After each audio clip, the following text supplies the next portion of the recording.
ஒத்த lemon juice சாப்பிட்டு இங்க பேச்சுலர்ஸ் 5 பேர் அவங்க சொத்து பத்தெல்லாம் இழக்கிறாங்க. சரி, சொத்தை தான் இழந்தாங்க, ஒரு வாய் சோறு உருப்படியா சாப்பிடலாமான்னு பார்த்தா சோத்துக்கும் வழி இல்லாத ரேஞ்சுக்கு போயிட்டாங்க. காரணம் என்ன? எல்லாம் ஒத்த லெமன் ஜூஸ்னால வந்த வேணாம். என்ன ஏதுங்கிறத படம் பார்த்தா நீங்களே புரிஞ்சுப்பீங்க. ஸ்டோரிக்குள்ள போலாம். படத்தோட பேரு பகாசுரா ரெஸ்டாரண்ட். இப்ப 2025 தான் ஒரு தெலுங்கு படம் இது. இந்த படத்தோட ஸ்டார்டிங் சீன்ல எடுத்ததுமே ஒரு முனிவரை காட்டுறாங்க. அவர் பலகாலமா கடுமையா தவம் புரியறவர். குண்டலினி சக்தியை ஏத்துறதுக்காக தொடர்ந்து முயற்சி பண்ணிட்டு இருக்காரு. அது இந்த இடத்துல அவருக்கு முழுமை அடையுது. அவர் எதிர்பார்த்தாப்புல மூலாதார சக்கரம், சுவாதிஷ்டன சக்கரம், மணிப்பூர சக்கரம், அனகாத சக்கரம், விசித்தி சக்கரம், ஆக்குன சக்கரம், அப்புறம் கடைசியா சகசிரார சக்கரம்னு தலையோட உச்சி வரைக்கும் குண்டலினி சக்தியை ஏத்தி இறைவன் அடி சேர தயாராகி விட்டார். நான் இந்த மாதிரி இறைவன் கிட்ட போய் சேர போறேன், அந்த சிவன் கிட்ட போய் சேர போறேன், எனக்காக கூட இருந்து ஒத்தாசை எல்லாம் பண்ணிருக்க, உனக்கு ஏதாவது ஒரு வரம் கொடுக்கணும்னு ஆசைப்படுறேன், என்ன வேணும்னு கேளு அப்படின்னு கேட்கிறாரு. கூட எடுபடியா இருந்தவன் எனக்கு தாந்திரிகத்தை சொல்லி கொடுங்க, மாந்திரிகத்தை சொல்லி கொடுங்கன்னு கேட்க சரின்னு தான் சக்தியை பயன்படுத்தி ஒரு தாந்திரிக புத்தகத்தையே ரெடி பண்ணி கொடுக்கிறாரு. ஆனா இங்க அவர் ஒரு அட்வைஸும் பண்றார். பொறுப்போட இதை பயன்படுத்தணும்னா நீ போய் சேர வேண்டிய இடம் பெருமை மிகு இடமா இருக்கும், பேராசையோட இதை பயன்படுத்தணும்னா துர்மரணம் நிகழும் அப்படின்னு சொல்லிட்டு அவர் இறைவனடி சேர்ந்துட்டாரு. அடுத்து பயப்புள்ள சும்மா இல்லாம பஞ்சபூதங்களையும் அடக்கி ஆளக்கூடிய அந்த சக்தி வேணும் சொல்லி பேராசைப்பட்டு அந்த தாந்திரிக புத்தகத்தில் இருக்கிற ரொம்ப கஷ்டமான ஒரு தாந்திரிக சடங்கை செய்யறதுக்கு முற்படுறான். அப்படி முற்பட்டுக்கிட்டு இருக்கும்போதே திடீர்னு பார்த்தா அகால துர்மரணம். ஆமா, இறந்தே போயிடுறான். காட்டுக்கு மத்தியில் இருக்கிற அந்த கோட்டைக்குள்ளதான் அவர் இறந்து போயிருப்பாரு. இதெல்லாம் பல வருடங்களுக்கு முன்னாடி நடந்த கதை. இப்ப நடப்புக்கு வந்தா நடப்புலையும் ஒரு குட்டி பிளாஷ்பேக்ல தான் நம்ம பார்க்குறோம். நம்ம பசங்க ஒரு 5 பேர். அதுல ஐடில வேலை பார்க்குறவரு இங்க ஆங்கரிங் பண்ணிட்டு இருக்காரு. சைட்ல யூடியூபர்ஸ் பிசினஸ் பண்ணலாம், யூடியூப் சேனல் ஆரம்பிக்கலாம் அப்படின்னு நினைக்கிறாங்க. காசு பார்க்கறதுக்காக ஒரு இருண்ட வீடு, பேய் வீடுங்கிறாங்க. அந்த பேய் வீட்டுக்கு வந்து அர்த்த ராத்திரியில லைவ் போட்டு பேய்களை எல்லாம் நாங்க காட்டுவோம் செய்வோம்னு சொல்லிவிட்டு சேனல் ஆரம்பிக்கிறாங்க. அதுலயும் இவங்க ட்ரை பண்ற முதல் வீடியோவே இதுதான். போனா அங்கேயும் இங்கேயும் ஸ்வைங்னு வெள்ளை கலர்ல ட்ரெஸ் போட்ட பேய்கள் எல்லாம் போய்கிட்டு இருக்குங்க. எல்லாத்தையும் லைவ்ல கவர் பண்ணிட்டு பயந்து போயிட்டு ஒரு வழியா பேய் வீட்டுக்கு போயிட்டு சவாலை முடிச்சிட்டு திரும்ப வந்துட்டோம் அப்படின்னு சந்தோஷமா பேசிட்டு இருக்கும்போதே கேமராமேன் சும்மா இல்லாம பாக்குறான். பார்த்தா பின்னாடி பேய்களா தெரிகிறது இந்த பசங்களோட ஃப்ரெண்ட்ஸ் தான். 2 பேரும் பேய் வேஷம் போட்டு திரிஞ்சிருக்கானுங்க. வீடியோவை முடியறதுக்குள்ள சரக்கு அடிக்க உட்காந்துட்டாங்க போல. இதை பார்த்த கேமராமேன், ஏண்டா என்னை விட்டுட்டு சரக்கு அடிக்கிறீங்களா துரோகிகளா அப்படின்னு கேமராவை போட்டு ஓடி போய் அவங்களோட சண்டை போடுறான். இதை எல்லாத்தையும் விலக்கி விட்டுட்டு அப்புறம் தான் நோட் பண்றாங்க போன்ல இன்னும் லைவ் ஓடிக்கிட்டு இருக்கு அப்படின்னு. நடந்த கூத்து உட்பட எல்லாமே லைவ்ல ஓடிடுச்சு. திருட்டு பயல்களா, ஏமாத்த பயல்களா பயங்கரமா எல்லாரும் திட்ட ஆரம்பிக்கிறாங்க, ட்ரோல் பண்ண ஆரம்பிக்கிறாங்க. எதிர்பார்க்கவே இல்லை இவ்வளவு பெரிய ஃபிளாப் ஆகும்னு. ஒரு ஐடில வேலை பார்த்தவரு ஏன் யூடியூப் பக்கம் போகணும் அப்படிங்கிற அந்த ஸ்டோரி பக்கம் இப்ப நம்ம போறோம். ஐடில நல்லா வேலை பார்த்துக்கிட்டு இருப்பாரு. உயரதிகாரி சும்மா இல்லாம வந்து மேனேஜர் கண்ணா பின்னான்னு திட்டுறாப்புல. எதுக்குன்னா நீ பண்ண வேலை சரியில்லை, கிளைண்ட் கிட்ட இதை கொண்டு போய் கொடுத்துருக்க, இதை கொண்டு போய் கொடுக்குற ரேஞ்சுக்கு கூட, ஏன் காட்டுற ரேஞ்சுக்கு கூட உன்னோட ஒர்க் சரியில்லை அப்படி இப்படின்னு பிரச்சனை பண்ணி ஃபைலை தூக்கி போடுறாரு. நம்மால என்ன ஃபைலை பத்தி பேசுறாப்புலன்னு பார்த்துட்டு, சார் ஆல்ரெடி இதை நான் கிளைண்ட் கிட்ட காமிச்சு கிளைண்ட் ஓகேவே சொல்லிட்டாரு, இதுக்கு போய் திட்டிட்டு இருக்கீங்களே அப்படின்னு கேட்க, அப்போ ஹைரார்கியை ஃபாலோ பண்ண மாட்டியா, மேனேஜர் கிட்ட காமிச்சிட்டு தான் அதுக்கு பிறகுதான் கிளைண்ட் கிட்ட காட்டணும்னு அந்த அறிவு கூட இல்லையா உனக்கு, தண்டச்சோறு அப்படின்னு அதுக்கும் திட்டுறாப்புல. அடப்பாவமே, இதுல சம டென்ஷன்ல சிகரெட் அடிச்சுக்கிட்டு கை கால் எல்லாம் நடுக்கிட்டு இருக்குது. வேலை பார்க்க சுத்தமா பிடிக்கல, இதுல வேற வீட்டுல இருந்து கால் வருது, எப்படி இருக்க, நல்லா இருக்கியா, காசு வேணும், அது இதுன்ட்டு எவ்வளவு பிரச்சனைகள் இருக்கிறாப்புல. வேற வழி இல்லாம அந்த ஐடி வேலையும் பார்த்துட்டு இருக்காரு. இவர் தங்கி இருக்கிற அந்த வீட்டு பக்கம் பார்த்தா 4 பேரு பயங்கரமா சண்டை போட்டு பிரச்சனை பண்ணிட்டு இருக்காங்க. எதுக்குடா பிரச்சனை பண்றீங்க பார்த்தா அங்க இருக்கிற ஒரு பள்ளிய யாரு விரட்டுறதுன்னு இவங்களுக்குள்ள சண்டை தகராறு. அதுல கொஞ்சம் வெள்ளையா ஒருத்தன் தெரியலாம் பாருங்க, அவன் தான் டைரக்ட் ஆகணும்னு முயற்சி பண்ணிட்டு இருக்கான். சின்ன சின்ன படங்கள்ல அசிஸ்டன்ட் டைரக்டரா வேலை பார்த்துட்டு இருக்கான். நம்மளால வந்துட்டு ஏன்டா இப்படி சண்டை போடுறீங்க, எல்லாரும் கூட சேர்ந்து ஒன்னா மூட் அவுட் ஆயிடுச்சு, சரக்கு அடிப்போமா அப்படின்னு கேட்க அத்தனை பேரும் சரக்கு அடிக்க மொட்டை மாடியில உட்காந்துக்கிறாங்க. அங்க வச்சுதான் இந்த மாதிரி ஐடி கம்பெனில பெரிய தொல்லைன்னு நம்ம ஆளு சொல்றாரு. அவ்வளவு ஈஸியெல்லாம் சொல்லலைங்க. பசங்க தான் உன் மனசுல இருக்கிற கஷ்டத்தெல்லாம் கொட்டுன்னு கேட்க அவரும் கொட்டிட்டாப்ல மனசுல இருக்கிற எல்லாத்தையும். பணம் இருந்தாதான் வீட்டுல இருக்கிறவங்களையும் மதிக்கிறாங்க, அப்புறம் பக்கத்து வீட்டுக்காரங்க எல்லாம் எப்படி மதிப்பாங்கன்னு யோசிச்சு பாரு, பணம் இல்லைன்னா நம்ம நிலைமை எவ்வளவு மோசமா போகுது பாரு, அப்படி இப்படின்னு ரொம்ப ஃபீல் பண்ணி பேசிட்டு இருக்காரு. இவருக்கு ரொம்பவே பிடிச்சது என்னன்னா சொந்தமா ஒரு ஹோட்டல் வைக்கணுங்கிறது தான். ஆனா அந்த ஆசை நிறைவேறவே இல்லை. அதுக்கு பணம் இல்லைன்னு சொல்லி வருத்தப்பட்டு பேசுறாப்ல. பசங்கள்லாம் என் அக்கௌண்ட்ல கொஞ்சம் பணம் இருக்கு கொடுக்குறேன், இன்னொருத்த எங்க அம்மா எனக்கு ஒரு 1/2 ஏக்கர் எழுதி கொடுத்துருக்காங்க, எங்க ஊர் பக்கம் விவசாய நிலம், அதை வேணா கொடுக்குறேன், நீ வச்சு ஏதாவது பண்ணிக்க அப்படின்னு பேசிட்டு இருக்காங்க ஒருத்தனும். ஏன்னா ஒரு ஹோட்டல் வைக்கணும்னா அட்லீஸ்ட் ஒரு 10 லட்சம் ரூபாயாச்சும் தேவைப்படும். அந்த பணத்தை பெறறதுக்கு தான் இப்படி எல்லாம் ஐடியா கொடுத்துட்டு இருக்காங்க. கடன் வாங்கி எல்லாம் தொழில் பண்ணக்கூடாதுரா, தப்புடாது, சம்பாதிச்சுட்டு அதுக்கு பிறகு அந்த 10 லட்சத்தை சேர்த்து வச்சு நம்ம ஹோட்டல் ஆரம்பிக்கணும் அப்படின்னு சொல்றாப்புல. அதுக்கு என்ன வழி பண்ணலாம்னு சரக்கு அடிச்சுக்கிட்டே மறுபடியும் யோசிக்கிறானுங்க. அவங்கள ஒருத்தன் ஒரு ஐடியா கொடுக்குறான், நாம ஏன் யூடியூப் சேனல் ஆரம்பிக்க கூடாதுன்னு. 5 பைசா செலவு இல்லை, யார் வேணாலும் யூடியூப் சேனல் ஆரம்பிக்கலாம். இப்பெல்லாம் நல்ல ட்ரெண்டே அதுதான். இதோ நம்ம டைரக்டர் இருக்காரு, ஆங்கரிங் பண்ண நீ இருக்கிற, ஷூட் பண்றதுக்கு நம்ம பசங்க இருக்கிறாங்க, நடிக்கிறதுக்கு ஆட்கள் இருக்காங்க, 5 பேர் சேர்ந்து ஒரு சேனல் நடத்த முடியாதா என்ன, நடத்தலாம் அப்படி இப்படின்னு கன்வின்ஸ் பண்ணி ஒரு ஆட்டத்தை குத்தாட்டத்தை எல்லாம் போட்டுட்டு வேனை நல்லா கிளீன் பண்ணி ரெடி பண்ணிட்டு யூடியூப் சேனல் ஆரம்பிக்கலாம்னு முடிவு பண்ணிட்டாங்க. அப்பப்ப இவங்க சாப்பிடுறதுக்கு பக்கத்துல ஒரு ஹோட்டலுக்கு போவாங்க. அந்த ஹோட்டல் முதலாளி பாத்தீங்கன்னா 1ஆம் நம்பர் மோசமான ஆளு. பல்ல குத்திட்டு அந்த குச்சியை கூட தூக்கி போடாம எவனாவது ஒரு கிளைண்ட் வருவான் எடுத்துட்டு போவான், எதுக்கு வேஸ்ட் பண்ணணும், கழுவி வைக்க சொல்லக்கூடிய ஒரு ஆள். ஒருத்தர் ஏதோ கம்ப்ளைண்ட் பண்ண மூடிட்டு சாப்பிட்டுன்னு திட்டவும் செய்யறாரு. இந்த ஏரியால இந்த ஒரு கடை தான் இருக்குதுன்றதுக்காக எவ்வளவு திமிரா நடந்துக்கிறான் பாத்தியா அப்படின்னு நம்ம ஐடி காரன் கூட கொஞ்சம் கோவப்படுறான். சாப்பிட்டுட்டு பணத்தை செட்டில் பண்ணிட்டு நம்ம ஆளு கிளம்புறாப்புல. ஏற்கனவே வீடியோ போட்டாங்கல்ல, அந்த வீடியோல இப்போ அனலிட்டிக்கல்ல போய் எத்தனை பேர் பார்த்திருக்காங்க வச்சிருக்காங்கன்னு பார்த்தா நிறைய பேர் பார்த்திருக்காங்க போல. ஒரு $50-60 வந்திருக்கிறதா ஒரே வீடியோல $50-60. அப்போ ஏகப்பட்ட வீடியோ அப்லோட் பண்ண போறோம், கூடிய சீக்கிரம் 10 லட்சத்தை சம்பாதிக்க போறோம், ஹோட்டலுக்கு முதலாளியாக போறோம்னு பசங்க எல்லாம் துடிச்சிட்டு இருக்காங்க. அதெல்லாம் அவ்வளவு ஈஸி இல்ல தம்பி, போராடணுங்கிறாரு இன்னொருத்தர். ஆனா இந்த தடவை போன தடவையே நம்ம ரொம்ப தப்பு பண்ணிட்டோம், இந்த தடவை நிஜமாவே நம்ம ஊர்லயே ரொம்ப மோசமான ஒரு பேர் இருக்கிற இடம், அந்த மாதிரி ஒரு பங்களா இடம் கண்டுபிடிச்சு அங்க போய் நம்ம ஷூட் பண்றோம், நிஜமா காட்டுறோம். போலியா நம்ம எடுத்த வீடியோக்கு $50-60 கிடைக்குதுன்னா நிஜமா எடுத்த வீடியோவுக்கு எவ்வளவு கிடைக்கும் அப்படின்னு யோசிக்கிறாங்க. சரின்னு நெட்ல கூகுள்ல சர்ச் பண்ணி கேட்டா ஆந்திரால ஒரு இடத்தை காட்டுது. காட்டுக்கு மத்தியில் இருக்கிற ஒரு பங்களா. அந்த பங்களா பக்கம் பறவைகள் கூட பறக்காதான், புல்லு பூண்டு கூட முளைக்காதான். அந்த பங்களாக்குள்ள அவ்வளவு உயிர்களா கிடக்குமா, மூடியே கிடக்குமா, பேய் நடமாட்டம் இருக்குன்னு பல பேர் சொல்லிக்கிறாங்க. சரி ஓகேப்பா, அந்த இடத்துக்கே போய் எல்லாத்தையும் ஷூட் பண்ணலாம்னு முடிவு பண்ணி இவங்களும் அங்க வந்து இறங்குறாங்க. எந்த இடம் தெரியுதா, படத்தோட ஸ்டார்டிங் சீன்ல பார்த்திருப்போம்ல, முனிவர் கிட்ட எடுபடியா இருந்து தாந்திரிக மாந்திரிக புத்தகத்தை ஒருத்தன் வாங்கி அதுல இருக்கிற கஷ்டமான சடங்கு செய்யறோம்னு சொல்லி செத்து போனானே, அங்கதான் வந்திருக்காங்க. வரலாற்றில் அதை பத்திய சில குறிப்புகள் எல்லாம் உண்டு, அதையெல்லாம் நெட்ல படிச்சு பார்த்துட்டு அதையெல்லாம் இந்த வீடியோல சொல்றாங்க. இந்த மாதிரி ஒருத்தர் இருந்தானா, முனிவர் கிட்ட வரம் கேட்டானா, அவர் ஒரு புத்தகத்தை கொடுத்தாரா, 50 அடக்கக்கூடிய கடுமையான ஒரு சடங்கு செய்யற முயற்சியில அவர் இறந்து போய் இப்ப ஆவியா தெரிகிறாராம் உட்பட எல்லாத்தையுமே பேசிட்டு இருக்காங்க. இந்த ஆளோட போட்டோ ஒண்ணு இங்க இருக்கு. மூஞ்சி சரியா தெரியல, ஏன்னா அந்த போட்டோவே துடைக்க போகும்போது தான் பார்த்தா அது பின்னாடி ஒளிய வைக்கப்பட்டிருந்த அந்த புத்தகம் கீழே விழுது. எஸ், இதுதான் அந்த தாந்திரிக புத்தகம்.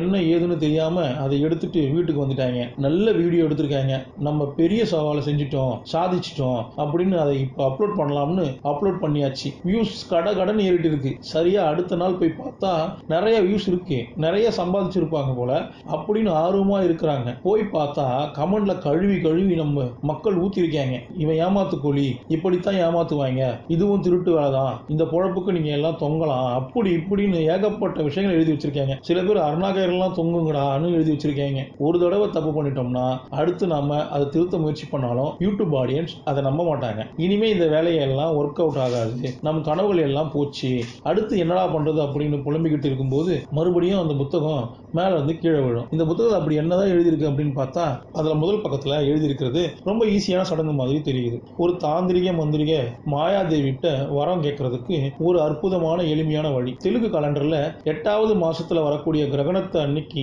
பௌர்ணமி அன்னைக்கு கிராமத்துல இருக்கிற எவ்வளவோ மாடுகள் அங்கேயும் இங்கேயுமா மேய்ஞ்சிட்டு இருக்கும். ஏதாவது ஒரு மாடு, முதல் மாடு கிராம எல்லையை தாண்டி வெளியில வரும்ல, அந்த மாடு கிட்ட கொண்டு போய் ஒரு பூனையை கண்ணோடு கண் பார்க்க செய்யணுமா. மாட்டோட கண்ணை பூனையோட கண்ணை வச்சு அப்படி நேருக்கு நேரா பார்க்கும்போது, அப்படி செய்யும் போது பூனை அழுகுமா. அப்படி பூனை அழும்போது அந்த பூனையோட கண்ணீரை எடுத்து நம்ம கண்ணுல ஊத்திக்கணும். அப்படி செஞ்சிட்டோம்னா மாயாதேவி நமக்கு காட்சி கொடுப்பாங்களாம், நாம கேட்கிற வரத்தை கொடுப்பாங்களாம். ரொம்ப ஈஸியா இருக்குதே, இதை நாம ஏன் ட்ரை பண்ணக்கூடாது, நாம ஏன் இதை முயற்சி பண்ணக்கூடாது அப்படின்னு பசங்களுக்குள்ள பேச்சு. சரி, இதை விட மோசமா ஒன்றும் தப்பா நடக்க போறது கிடையாது, வாய்ப்பு இல்லை, செஞ்சுதான் பார்ப்போமேனு முடிவு பண்ணி பக்கத்து ஊர் பக்கம் போறாங்க. அது அந்த காலண்டர்லாம் செக் பண்ணி பார்க்கும்போது எல்லா டேட்டும் கரெக்டா சூட் ஆகுது, ஒத்து போகுது. ஸோ ரொம்ப வசதியா போச்சுன்னு அங்க போறாங்க. பூனையை ஆல்ரெடி இங்க எடுத்துட்டு வந்திருக்காங்க. வீட்டுல வளர்க்குற பூனை போல. யார் வீட்டுல இருந்து ஆட்டையை போட்டாங்கன்னு தெரியல, இல்ல வாடகைக்கு எடுத்துட்டு வந்தாங்கன்னு தெரியல. இந்த பக்கம் ஊரோட எல்லைக்குள்ள நிறைய மாடுகள் தெரிய அதுல ஒரு மாடு இந்த பக்கம் வருது. மாடு வெளியில வர மாடு இதுதான். இத பூனையை பார்க்க வைக்கலாமேன்னு பூனையையும் பார்க்க வைக்கிறாங்க. கண்ணோட கண்ணோக்கி கண்ணீர் விடும். அழுன்னு பார்த்தா அழுகல. என்னடா அழவே மாட்டேங்குது சொல்லி புலம்பிக்கிட்டு இருக்க இந்த பக்கம் ஒரு சாமியார் சிரிக்கிறாரு. கக்க புக்கன்னு சிரிக்கிறாரு. யாருன்னு தெரியுதா? நம்ம கேஜிஎஃப் இல்ல, சாமியார் ஆகிட்டாங்க. பாத்துக்குங்க. கெக்க புக்கன்னு சிரிக்கிறாரு. என்னடா அப்படின்னு கேட்டா தாந்திரிக மந்திரியத்தை நீங்க செயல்படுத்த பாக்குறீங்கன்னு கரெக்டா சொல்றாரு. இதெல்லாம் உங்களுக்கு எப்படி தெரியும்னு கேட்கும்போது சிவனோட வாய்மொழியால வெளியில வந்ததுதான் தாந்திரிக மந்திரங்கள் எல்லாம். 1-2 நானும் கேள்விப்பட்டிருக்கேன் தம்பி. ஆனா நீங்க செய்யறது எல்லாம் ரொம்ப தப்பு. இவங்க புடிச்சிட்டு வந்தது வீட்டு பூனையா? வீட்டு பூனை கிடையாது, காட்டு பூனையா? காட்டு பூனையிலையும் ஸ்பெஷலான பூனை வேணுமா? அந்த மாதிரி இனமே இப்ப இருக்குதான்னு தெரியல. அதெல்லாம் கடைசியா பார்த்தவங்க பல வருடம் ஆயிப்போச்சு. அதெல்லாம் கண்ணில் படுறதே சாத்தியமே இல்ல. அந்த மாதிரி ஒரு பூனையை கூட்டிட்டு வந்து இப்படி எல்லாம் காட்டினீங்கன்னா அது அழுகும், கண்ணீர் வரும். கண்ணில் ஒத்துக்கிட்டீங்கன்னா மாயாதேவியோட காட்சி கிடைக்கும். ஆனா இதெல்லாம் நடக்கிற காரியமா? போங்கப்பா போங்க அப்படின்னு அனுப்பிச்சிட்டாப்புல.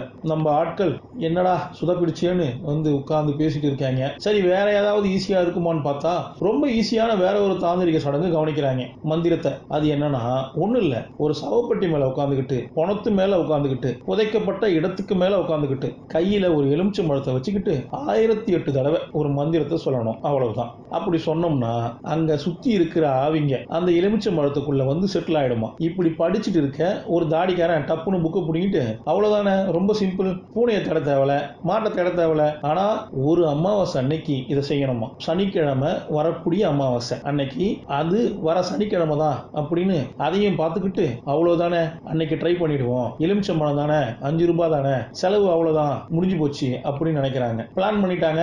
இவங்களும் நம்ம ஹோட்டல் ஓனருக்கும் ஆகவே ஆகாதுல்ல. எங்க பார்த்தாலும் இவங்க திட்டிக்கிட்டே இருப்பாப்புல. நம்ம பசங்களுக்கு எல்லாம் செலவு பண்றது நம்ம ஹைட்டி தான், காசு இருக்கிற வரைக்கும் செலவு பண்ணுவ, அதுக்கு பிறகு அப்படின்னு கேட்பாப்புல. மீதியை கூடியான்னு சொல்லிட்டு வாங்கிட்டு நம்ம ஆளு கிளம்பிடுவாப்புல. வீட்டுல நல்லபடியா சமையல் முடிச்சு எல்லாம் சாப்பிட உட்காந்துட்டாங்க. சரி, அந்த 1008 தடவை ஒரு மந்திரத்தை படிக்கணும்ல, யாரு படிக்கலாம்னு இவங்களுக்குள்ள டிஸ்கஷன். நம்ம டைரக்டர் நான் படிக்கிறேன்னு முடிவு பண்ணிட்டாரு. நாளைக்கு தான் இந்த பிராக்டிஸ் பண்ண போறாங்க. ஒரு சுடுகாட்டுக்கு போய் ஒரு பணத்தை புதைச்ச இடத்து மேல உட்கார்ந்துட்டு கையில எலுமிச்சை மரத்தை வச்சுக்கிட்டு அந்த மந்திரங்களை எல்லாம் சொல்லணும். நாளைக்கு இல்ல, இன்னைக்கு ஈவினிங், சேம் டேட், இன்னைக்கு டேட் தான். ஆனா 1008 தடவை சொல்லி முடிக்கிறதுக்கு எவ்வளவு நேரம் ஆகும்னு தெரிஞ்சுக்கணும்ல. அதனால இவர் சும்மா இல்லாம அவன் வீட்டு திண்ணையில உட்கார்ந்துகிட்டு எலுமிச்சை மரத்தை வச்சுக்கிட்டு 1008 தடவை சொல்லி பார்ப்பாங்க. சில மணி நேரத்துல சொல்லி முடிச்சிட முடியும் தெரிஞ்சுக்கிட்டான். சந்தோஷம், சூப்பர், சீக்கிரம் பண்ணிடலாம், ராத்திரி பண்ணிடலாம் அப்படின்னு அவன் சொல்லிட்டான். எலுமிச்சை மரத்தை தூக்கி போட்டு அடுத்த வேலையை பார்க்க போகும்போது கால் வருதுங்க. என்னன்னு பார்த்தா அவங்க அப்பாவுக்கு உடம்பு சரியில்லைன்னு கால் வருது. உடனே நம்ம ஆளு கிளம்பி ஆக வேண்டிய வேலை. டப்புன்னு கிளம்பி போயிட்டான். இப்ப அன்னைக்கு ராத்திரி வேற யாரு படிக்கிறது அப்படின்னு யோசிச்சா இன்னொரு பையன் அவனுக்கு படிக்க வரும், தெலுங்கு நான் படிக்கிறேன் அப்படின்னு ஒத்துக்க, சரி ஓகே அப்படின்னு அந்த எலுமிச்சம் பழத்தை எடுத்துக்கிட்டு சுடுகாட்டு பக்கம் போறாங்க. இது வேற எலுமிச்சம் பழம். அவன் எரிஞ்ச எலுமிச்சம் பழம் அங்கேயே இருக்கு, ஏதோ ஒரு கபோர்ட்ல போய் உட்கார்ந்து இருக்கு. இவங்க வேற ஒரு எலுமிச்சம் பழத்தை எடுத்துக்கிட்டு சுடுகாட்டு பக்கம் போய் புதைக்கப்பட்ட ஒரு இடத்து மேல உட்கார்ந்து சொல்ல ஆரம்பிக்கிறான். அதுக்கு நடுவுல இவங்க 2 பேரும் சரக்கு எடுத்து சாப்பிட ஆரம்பிக்கிறாங்க. பாரு ஃபுல்லா இந்த பக்கம் கான்சன்ட்ரேஷன் இல்லாம சும்மா பேருக்குன்னு சொல்லிட்டு இருக்கான். உண்மையிலேயே 1008 தடவை சொன்னானே தெரியல. காலையில விடிஞ்சே போச்சு. கேட்டா நாங்க சொல்லிட்டோம்னு பேசிட்டு இருக்காங்க. ஊர்ல பெரியவர் ஒருத்தர் வெளியே போக அந்த பக்கமா வந்தவரு இதை பார்த்துட்டு, டேய் வாங்கடா மாயாண்டி முனியாண்டி ஜினியாண்டி அப்படின்னு கூப்பிட்டு ஊரே ஒண்ணு கூடுது. அப்பதான் ஒரு வேன்ல ஏதோ விசேஷத்துக்கு போயிட்டு வந்திருப்பாங்க போல. மொத்த கூட்டமும் ஏதோ பண்றாங்களா டேய், பில்லி சுனியம் வைக்கிறாங்களா டேய் அப்படின்னு சொன்னதும் அடிச்சு விரட்ட ஓடியார பயபுள்ளைங்க எல்லாம் தெரிச்சு ஓடுதுங்க. ஓடுன்னு வேன்ல ஏறி ஒரு வழியா எஸ்கேப். அப்பப்பா போதும் போதுன்னு ஆயிடுச்சு, இனிமே அதெல்லாம் சரிப்பட்டு வராது, ஒழுங்கா ஐடி வேலையே பார்ப்போம்னு ஐடி வேலையை பார்க்க போயிட்டான். ராத்திரி ஃபுல்லா இந்த மாதிரி சுடுகாட்டு பக்கமே தெரிஞ்சதால கொஞ்சம் தூக்கம் வர வேலையை முடிச்சிட்டு கண்ணா செஞ்சுட்டாப்புல. கண்ணை முடிச்சு பார்த்தா பக்கத்துல மேனேஜர் உட்கார்ந்துருக்காரு. எதுக்கு கஷ்டப்பட்டுக்கிட்டு தூங்குற, நான் வேணா தலைகாணிட்டு தரவா அப்படின்னு நக்கல் செய்யறாரு. நீ தூங்குறதுக்கு தானே இங்க நாங்க எங்கெல்லாம் ஆபீஸ் கட்டி வச்சிருக்கோம் அப்படின்லாம் நக்கல் பண்றாரு. இல்லைங்க, நீங்க கொடுத்த வேலையெல்லாம் முடிச்சுட்டேன், அதான் லைட்டா கண்ணா செஞ்சுட்டேன் அப்படிங்கிறான். கொடுத்த வேலையை முடிச்சுட்டா வேலை முடிஞ்சிருச்சு, முடிஞ்சிருச்சு, அடுத்த வேலை கொடுங்கன்னு என்கிட்ட வந்து கேட்கணும். அதை விட்டு புட்டு மேனேஜருக்கு ஒரு ரெஸ்பெக்ட் இல்ல அப்படின்னு திரும்பவும் கத்துறாரு. கூடவே ஒரு பேப்பர் பிரிண்ட் ஆகுது. அந்த பேப்பரை எடுக்கிறாப்புல. என்ன பிரிண்ட் அவுட்னு நினைக்கிறீங்க? பிரிண்ட் கொடுத்தது நம்ம பையன் தான், ஐடி பையன் தான். கொடுத்த ஒர்க் எல்லாத்தையும் எவ்வளவு வேகமா முடிச்சு கொடுத்துருக்கேன் அப்படின்னு ஒரு ரிப்போர்ட் எடுத்து கொடுக்குறான். இதெல்லாம் பத்தாது தம்பி, ஒழுங்கா வேலை பாரு. அதுக்கும் திட்டு. இந்த மேனேஜர் இவ்வளவு கேவலமா நடந்துப்பாருன்னு எதிர்பார்க்கல. ஒரு பொண்ணும் ஆறுதலா வந்து ஆறுதல் சொல்ல வர அவகிட்டையும் சிடுசுன்னு எரிஞ்சு விழுறான். வீட்டுக்கு வந்தா வீடும் நிம்மதியா இல்லைங்க. வீட்டுல இருக்கிற எல்லா பொருளும் கண்ணாபிடான்னு போட்டிருக்கு. எல்லாமே கொட்டி கிடக்குது. ரூம் பக்கம் வந்து பார்த்தா சரக்கு அடிச்சுட்டு படுத்து கிடக்குறாங்க. எல்லாரையும் உசிப்பி போடுறாரு. என்னடா வெளியில இப்படி கிடக்குது, வந்து பாருங்கடான்னு வந்து பார்த்தா எல்லாம் கண்ணா முன்னான்னு கிடக்குது. 4 பேர் தான் இருக்கிறாங்க, ஒருத்தன் இல்ல. டைரக்டர் அவன் எங்க போயிருக்கான்? அவங்க அப்பாவுக்கு உடம்பு சரியில்லைன்னு ஊருக்கு போயிருக்கான். ஆனா யாரோ உள்ள வந்து கண்டதை எல்லாத்தையும் தின்னுட்டு எல்லாத்தையும் தூக்கி எரிஞ்சிட்டு போயிருக்காங்க. யார் இப்படி பண்ணாங்கன்னு தெரியலங்கிறான் அது தாடிக்காரன். உங்கள யாராவது ஒருத்தன் தான் இப்படி பண்ணிருக்கணும். ஏற்கனவே ஆபீஸ்ல டென்ஷன், நீங்க வேற ஏன்டா பாடா படுத்துறீங்க அப்படின்றாரு ஐடி. நைட் அப்புறம் ஹோட்டல்ல வந்து தான் சாப்பிடுறானுங்க. வெளியில வந்து ஒரு டீயை போடுறாங்க. சாப்பிடுறதுக்காக வீட்டுல ஆல்ரெடி லெமன் ரைஸ் எல்லாம் பண்ணி வச்சுட்டு தான் வந்திருக்காங்க. இங்க வந்தா ஒருத்தன் பிரியாணி சாப்பிடணும் போல இருக்குமாமே அப்படிங்கிறான். முன்னாடியே சொல்லிருக்கலாம்ல, லெமன் ரைஸ் வச்சாச்சு அப்படிங்கிறான் தாடி. சரி பரவாயில்ல விடு, நாளைக்கு ஏதாவது அதை மாத்தி செஞ்சு சாப்பிட்டுக்கலாம், இப்ப பிரியாணி ஆர்டர் போடுறேன்னு நம்ம ஆளு பிரியாணி ஆர்டர் போடுறாரு. ஆன்லைன்ல பிரியாணி ஆர்டர் போடுறாரு. அப்புறம் இங்கேயும் கொஞ்சம் பார்சல் வாங்கிட்டு வீட்டு பக்கம் வந்து பார்த்தா ஏற்கனவே செஞ்சு வச்சிருந்த லெமன் ரைஸ் சட்டியோட கவுத்து தரையில போட்டு எவனும் நக்கி நக்கி சாப்பிட்டுருக்கான். எல்லாரும் வெளியே இருக்க யாரா வந்து இதை பண்ணிருப்பான்னு இவங்களுக்கு ஒன்னும் புரியல. நாய் வந்து சாப்பிட்டுருக்காப்புல கூட தெரியல. இதெல்லாம் மனுஷ சாப்பிட்ட மாதிரியும் தெரியல. இவங்களுக்கெல்லாம் குழப்பமா இருக்குது. அப்ப இந்த புத்தகத்துல இருக்கிற பக்கங்கள் அப்படியே அந்த பக்கமா இந்த பக்கமா புரண்டுகிட்டு கிடக்கு. ஏன்டா சுடுகாட்டுல 1008 தடவை கரெக்டா வாசிச்சியா அப்படின்னு அவங்களுக்குள்ளேயே சண்டை. கரெக்டா வாசிச்சிருந்தனா பிரச்சனையே இருக்காதே அப்படின்னு அவங்களுக்குள்ள புலம்பிட்டு இருக்காங்க. ராத்திரி ஒரு 11 மணி ஆச்சுன்னா கடிகாரம் கரெக்டா அந்த செகண்டுக்கு நிக்குது. டங்கு டங்குன்னு சத்தம் கேக்குது. அப்புறம் கொலுசு சத்தம். அப்புறம் பாட்டில் எல்லாம் உடையறாப்புல சவுண்டு. ஏதோ ஒரு கருப்பு ரூபம் வர்றதை பார்த்துட்டு பயந்து போய் ரூமுக்குள்ள ஓடியாந்து கதவை சாத்திக்கிறாங்க. கடமுடான்னு சவுண்டு கேக்குது. என்ன ஏதுன்னு இவங்களுக்கு ஒன்னும் பிடிபடல. வெளியில போய் பார்க்கலாம்னு ஐடி சொன்னா எதுவா இருந்தாலும் காலையில பாத்துக்கலான்றானுங்க. சரி காலையில போய் பார்த்தா பிரியாணி ஆர்டர் பண்ணானுங்கல்ல, அதையுமே யாரோ காலி பண்ணிருக்காங்க. புக்ல படிச்சு பார்த்தாலும் உருப்படியா எதுவும் எழுதல. அதுல சரியா தெரியல என்ன மாதிரி பிரச்சனையில மாட்டிருக்காங்கன்னு இவங்களுக்கு புரியல. பேய் நடமாட்டம் இருக்குமோன்னு யோசிச்சுட்டு ஆளுக்கு யாருக்கிட்டயோ விசாரிக்க அவங்க என்னென்னமோ பரிகாரம் சொல்றாங்க. கதவுல அதை மாட்டு, இதை மாட்டு, அதை தொங்க வீடு, இது தொங்க வீடு, எல்லாத்தையும் செய்யறாங்க. கையில கழுத்துல எல்லாத்தையும் கட்டிக்கிறாங்க. ஆனாலும் பிரச்சனை முடிஞ்ச பாடு இல்ல. ராத்திரி 11 மணி ஆச்சுனாலே லைட்டு கட்டு, கருப்பு ரூபம், பயப்பிள்ளைங்க பயந்து போய் ரூமுக்குள்ளேயே ஓடி போய் கதவை சாத்திக்குதுங்க. அப்புறம் சட்டி எல்லாம் உருட்டுற சத்தம் வந்து பார்த்தா இருக்கிற எல்லாத்தையுமே யாரோ தின்னு போட்டு போயிருக்காங்க. அப்புறம் நம்ம டைரக்டர் வரான். வீடே ஒரு மாதிரியா இருக்குது. சாம்பிராணி புகையெல்லாம் போட்டு கோயில் மாதிரி நடத்துறாங்க. உத்ராட்ச கோட்டையோட நம்ம ஆளு கையில திரிறாரு. பாருங்க என்னெல்லாம் கையிலையும் கழுத்துலையும் போட்டிருக்காங்கன்னு. என்னன்னு கேட்டா நடந்த கதையெல்லாம் சொல்ல இதையெல்லாம் நம்ம ஆளு நம்ப மாட்டான். கரெக்டா இப்ப மணி 11 ஆயிடுச்சு. இப்ப பாரு வாட்ச் நிக்குதா, வெளியில சத்தம் கேக்குதா, கொலுசு சத்தம் கேக்குதா, அப்புறம் கருப்பு ரூபம் தெரியும் பாரு அப்படி இப்படின்னு சொல்ல, அட போங்கடா நான் கதவை திறக்கிறேன்னு கதவை திறந்தா ஒரு பொண்ணு நிக்கிறா. அந்த புள்ளைய பார்த்ததும் எல்லாரும் பயப்படுறாங்க, தெரிப்பானுங்க. அப்புறம் பார்த்தா அந்த பையனோட கேர்ள் ஃப்ரெண்டு இவன் தான் கூட்டிட்டு வந்திருப்பான் போல. இவளை பார்த்து பயந்துட்டானுங்க எல்லாரும். அறிமுகப்படுத்தி வச்சுட்டு அன்னைக்கு அந்த பொண்ணு அங்கேயே தங்கிடுச்சு. அடுத்த நாள் காலையில கிளம்பிடுச்சு. பசங்களும் காலையில எழுந்திருக்காங்க. காலையில எழுந்திரிச்சு வெளியில வந்து பார்த்தா இருக்கிற எல்லாத்தையும் சாப்பிட்டு யாரோ கழுவி கூட போடாம எல்லாமே கன்றாவியா கிடக்குது. டைரக்டர் பார்த்துட்டு யார்டா அப்படி பண்ணதுன்னு சத்தம் கூட போடுறான். ஆனா அவன் நம்ப மாட்டேங்கிறான். அது எப்படி பேய் வந்து சாப்பிடும், சுத்தமா அதை நம்ப மாட்டேன். இல்ல எனக்கு என்னமோ உங்க மேலதான் சந்தேகமா இருக்கு.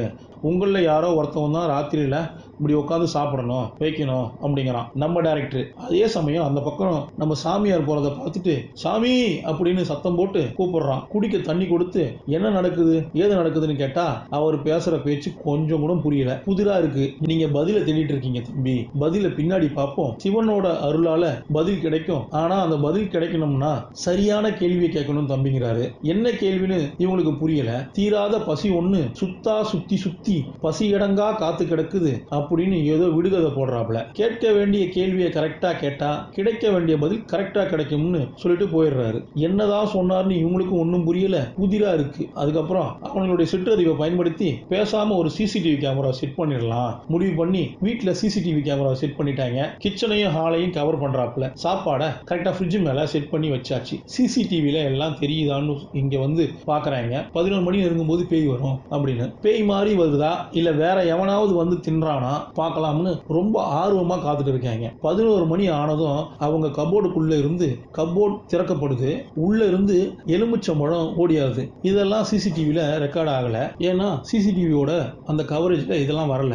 தானா உருண்டு போகுது. உருண்டு போய் ஒரு பேக் மேல ஏறி உட்காரும். அந்த பேகுக்கு சொந்தக்காரன் யாரு? சாட்சாத் நம்ம டைரக்டர் தான். அடுத்த நொடி பார்த்தா டைரக்டர் உடம்புல இறங்கிடுச்சு அந்த ஆவி. நேரா போறான். கிச்சன் பக்கம் போய் ஒளிய வச்சிருக்கிற ஐட்டத்தை எல்லாம் எடுத்து ஹால்ல கொண்டு வந்து தரையில போட்டு லபுக்கு லபுக்குன்னு சாப்பிடுறான். அதுவும் நொட்டாங்கையில தின்றான். தின்றத பார்த்தாலே மனுஷ பையன் தின்ற போல தெரியல, பேய் தின்றா போல தெரியுது. என்னடா அவன் நொட்டாங்கையில தின்றான், அதுவும் தரையில போட்டு அடிச்சு மாள்றான், ஓவரா நடிக்கிறான்டா, நம்மள பயமுறுத்துறதுக்காக பண்றான் போல அப்படின்னு அவங்க நினைக்கிறாங்க. அவர் நல்லா சாப்பிட்டு முடிச்சிட்டு வெளியில வராரு. எலுமிச்சம்பழம் மறுபடியும் திருப்தியா சாப்பிட்டதுனால கபோர்டுக்குள்ளேயே போய் உட்காந்துருச்சு. வெளியே வந்த பிறகு இவன் நார்மல் மோடுக்கு வரான். சட்டையை பிடிச்சி நம்ம ஆளுங்க கேட்கறாங்க, என்னடா பேச்சு பேசுறீங்க, எனக்கு ஒன்னும் புரியலங்கிறான். நொட்டாங்கையில ஏன்டா எனக்கு வித்தியாசமா சாப்பிட்ட சாம்பார் ஸ்மெல்லாம் வருது அப்படின்னு கேட்க, நொட்டாங்கையில தாண்டா நீ தின்ன அப்படின்னு சொன்னா, நான் ஏன்டா சாப்பிட போறேன், அதை நம்ப மாட்டேங்கிறாங்க. சரி, நான் தான் உங்களை இந்த மாதிரி ஏமாத்துறேன், சாப்பிட்றேன்னு வச்சுக்கிங்க. ஊர்ல நான் 2 நாளா இல்ல, அந்த 2 நாள் அப்ப யார் சாப்பிட்டது அப்படின்னு கரெக்டா டவுட் கேட்கறான். அந்த 2 நாள் யார் சாப்பிட்டு இருப்பாங்க அப்படின்னு இவங்களுக்குள்ள பஞ்சாயத்து. இதை செக் பண்ணலாம்னு முடிவு பண்ணி இந்த தடவை சிசிடிவி வேணாம், எல்லா பேரும் ஹால்லயே இருப்போம், இந்தா அவருக்கு பிரியாணி, ஏதோ சாப்பாடு ஆர்டர் பண்ணி வச்சிருக்காங்க, யாரு சாப்பிடுறாங்கன்னு பாத்துருவோம் அப்படின்னு அப்படியே குறுகுறுன்னு உருன்னு பார்த்துக்கிட்டே இருக்காங்க. மணி 11 ஆயிடுச்சு. கபோர்டுக்குள்ள இருந்து சத்தம். என்னடா கபோர்டுக்குள்ள இருந்து சத்தம் வருதுன்னு இப்பதான் கவனிக்கிறாங்க. கபோர்டு திறக்க உள்ள இருந்து எலுமிச்சம்பழம் தானா ஓடியாருது. இப்பதான் இந்த எலுமிச்சம்பழம் பிரச்சனைன்னு புரிஞ்சுக்கிறாங்க. இந்த லெமன் யார் பயன்படுத்தின லெமன்னு இவங்களுக்குள்ள சந்தேகம். இந்த லெமன் யார் பயன்படுத்தின லெமன்? நம்ம டைரக்டர் முன்னாடியே ரிஹர்சல் பார்த்தான்ல, அதே நல்ல நாள்ல அன்னைக்கு அந்த லெமன் தாங்கிறாரு டைரக்டர். சுடுகாட்டுல இவங்க பண்ணது சரியா பழிக்கல. ஏன்னா 1008 தடவை அவங்க சொன்னாங்களானே தெரியல, நம்பவும் முடியல. நம்ம டைரக்டர் கொஞ்சம் பொறுப்பா இங்க உட்கார்ந்து இதெல்லாம் பண்ணான். அதனால இந்த எலுமிச்சம்பழத்துல கரெக்டா வேலை செஞ்சிருக்கு போல. ஆனா ஒரு சவத்துக்கு மேல உட்கார்ந்து தானே இதெல்லாம் செஞ்சிருக்கணும் அப்படின்னு யோசிச்சு பார்க்கும்போது கேமரால நம்ம பையன் உட்கார்ந்து இருந்து அந்த திணையோட கீழ்ப்பக்கத்தை காட்டினா பல அடி ஆழத்துல கீழே ஒரு எலும்பு கூடு கிடக்குதுங்க. எஸ், எப்பயோ யாரோ செத்து கீழே கிடக்கு. அதுக்கு மேல உட்கார்ந்து இவன் 1008 தடவை அந்த மந்திரத்தை அந்த நாள்ல சொல்ல எலுமிச்சம்பழத்துக்குள்ள அந்த ஆவி வந்து உட்கார்ந்துருச்சு. ஆனா அந்த ஆவியோட பேர் என்ன, அதோட டிமாண்ட் என்ன, அதோட ஆசை என்ன, அதை நிறைவேற்றணும், இப்படி பல விஷயங்கள் இருக்குது. எலுமிச்சம்பழம் ஒரு துணியில போய் உட்காரும். அந்த துணிக்கு சொந்தக்காரன் இதோ இவன் தான். அடுத்த நொடி இவன் உடம்புல ஆவி இறங்கிடுச்சு. ஜம்முன்னு போய் பார்சல் திறந்து மொத்தத்தையும் பிரியாணியை அப்படியே தரையில கொட்டி லபுக்கு லபுக்குன்னு நொட்டாங்கையில சாப்பிடுறான். இவங்களுக்கு ஆச்சரியமா இருக்குது, என்னடா நடக்குதுன்னு. சாப்பிட்டு விட்டு முடிச்சுட்டு விட்டு அப்புறம் நார்மல் மோடுக்கு வந்த பிறகு இவன் தான் சாப்பிட்டான்னு தெரிஞ்சதும் ஓடியாந்து கதவை சாதிக்கிட்டாங்க. பேய் தான், கன்ஃபார்ம் பேய் தான். அந்த லெமனுக்குள்ள அந்த எலுமிச்சம்பழத்துக்குள்ள பேய் இருக்குங்கிறத எல்லாரும் புரிஞ்சுக்கிறாங்க. அந்த எலுமிச்சம்பழத்தை இங்க இருந்து எரிஞ்சிட்டா பிரச்சனை எல்லாம் சால்வ் ஆயிடும்னு நினைக்கிறாங்க. ஆனா ராத்திரி பண்ண வேணாம், காலையில பண்ணலாம்னு எல்லாரும் பயப்பட ஐடி காரன் சரின்னு ஒத்துக்கிறான். காலையில எந்திரிச்சதும் ஒரு ஜாருக்குள்ள அந்த எலுமிச்சம்பழத்தை தூக்கி போட்டு எங்கேயாவது போய் வீசி எரிஞ்சிட்டு வரேன் அப்படின்னு கிளம்பிடுறான். இவன் இந்த பக்கம் கிளம்ப நம்ம பசங்க ஓகே, ரொம்ப நாளைக்கு அப்புறம் இன்னைக்கு நல்லா சாப்பிட போறோம், விதவிதமா சமைக்க ஆரம்பிச்சிட்டாங்க.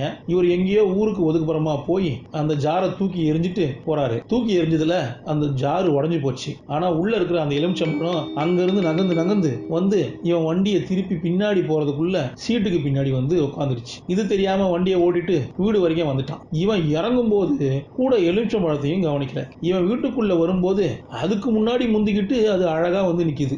என்னடா அது பல கிலோமீட்டர் தூரம் தள்ளி போய் தூக்கி எரிஞ்ச எலுமிச்சம் பழம் போலயே இருக்கே, இங்க வந்து நிக்குதுன்னு ஐடிக்கும் கொஞ்சம் அச்சத்துல தான் இருக்கான். பேசாம இதை எடுத்து தூக்கி எரிஞ்சிட்டு ஜன்னல் கதவுன்னு எல்லாத்தையும் மூடிட்டு உள்ள உட்காந்துருவோம்டா, இன்னைக்கு இதுக்கு சோறு போடுறாப்புல நாம இல்லடா அப்படின்னு சரக்கு அடிச்ச தெம்புல தாடிக்காரன் எடுத்து வீசி எறிஞ்சிடறான். கதவை எல்லாத்தையும் சாத்திடுறான். ஆனா அந்த எலுமிச்சம்பழம் எங்க விழுந்து கிடக்குதுன்னு பாருங்க. இந்த பக்கம் ஒரு சவ ஊர்வலம் போயிட்டு இருக்கு. சொத்து பத்தெல்லாம் என் பேர்ல எழுதி வைக்கிறதுக்குள்ளேயே போய் சேர்ந்துட்டாப்புல அழுதுகிட்டு உள்ள போய்கிட்டு இருக்கான். கரெக்டா அந்த பணத்து மேலேயே எலுமிச்சம்பழம் வந்து விழுந்ததும் அந்த பணம் எழுந்துச்சுக்குது. என்னடானா இந்த பணத்துக்குள்ள எலுமிச்சம்பழத்துக்குள்ள இருந்த ஆவி வந்து உட்காந்துருச்சு.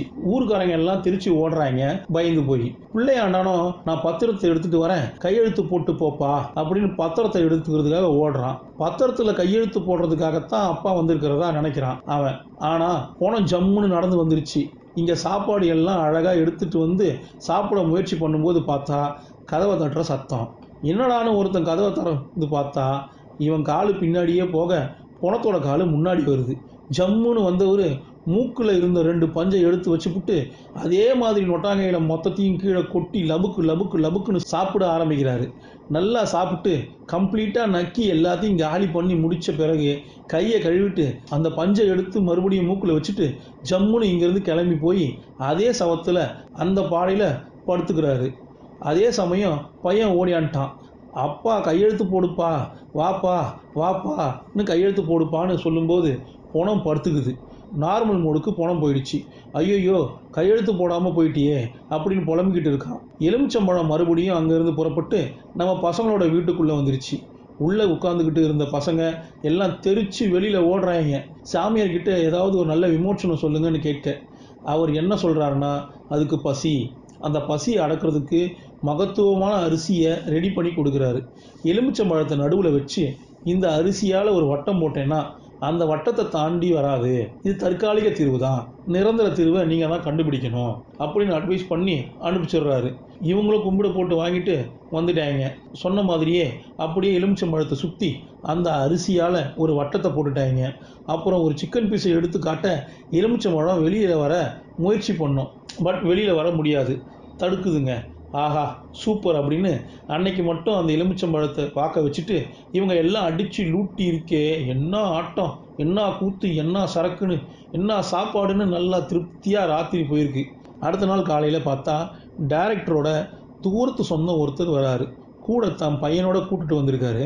என்னப்பா பிரச்சனைன்னு கேட்டால் ஆட்டிசம் ப்ராப்ளம் இருக்குதான் அந்த பையனுக்கு.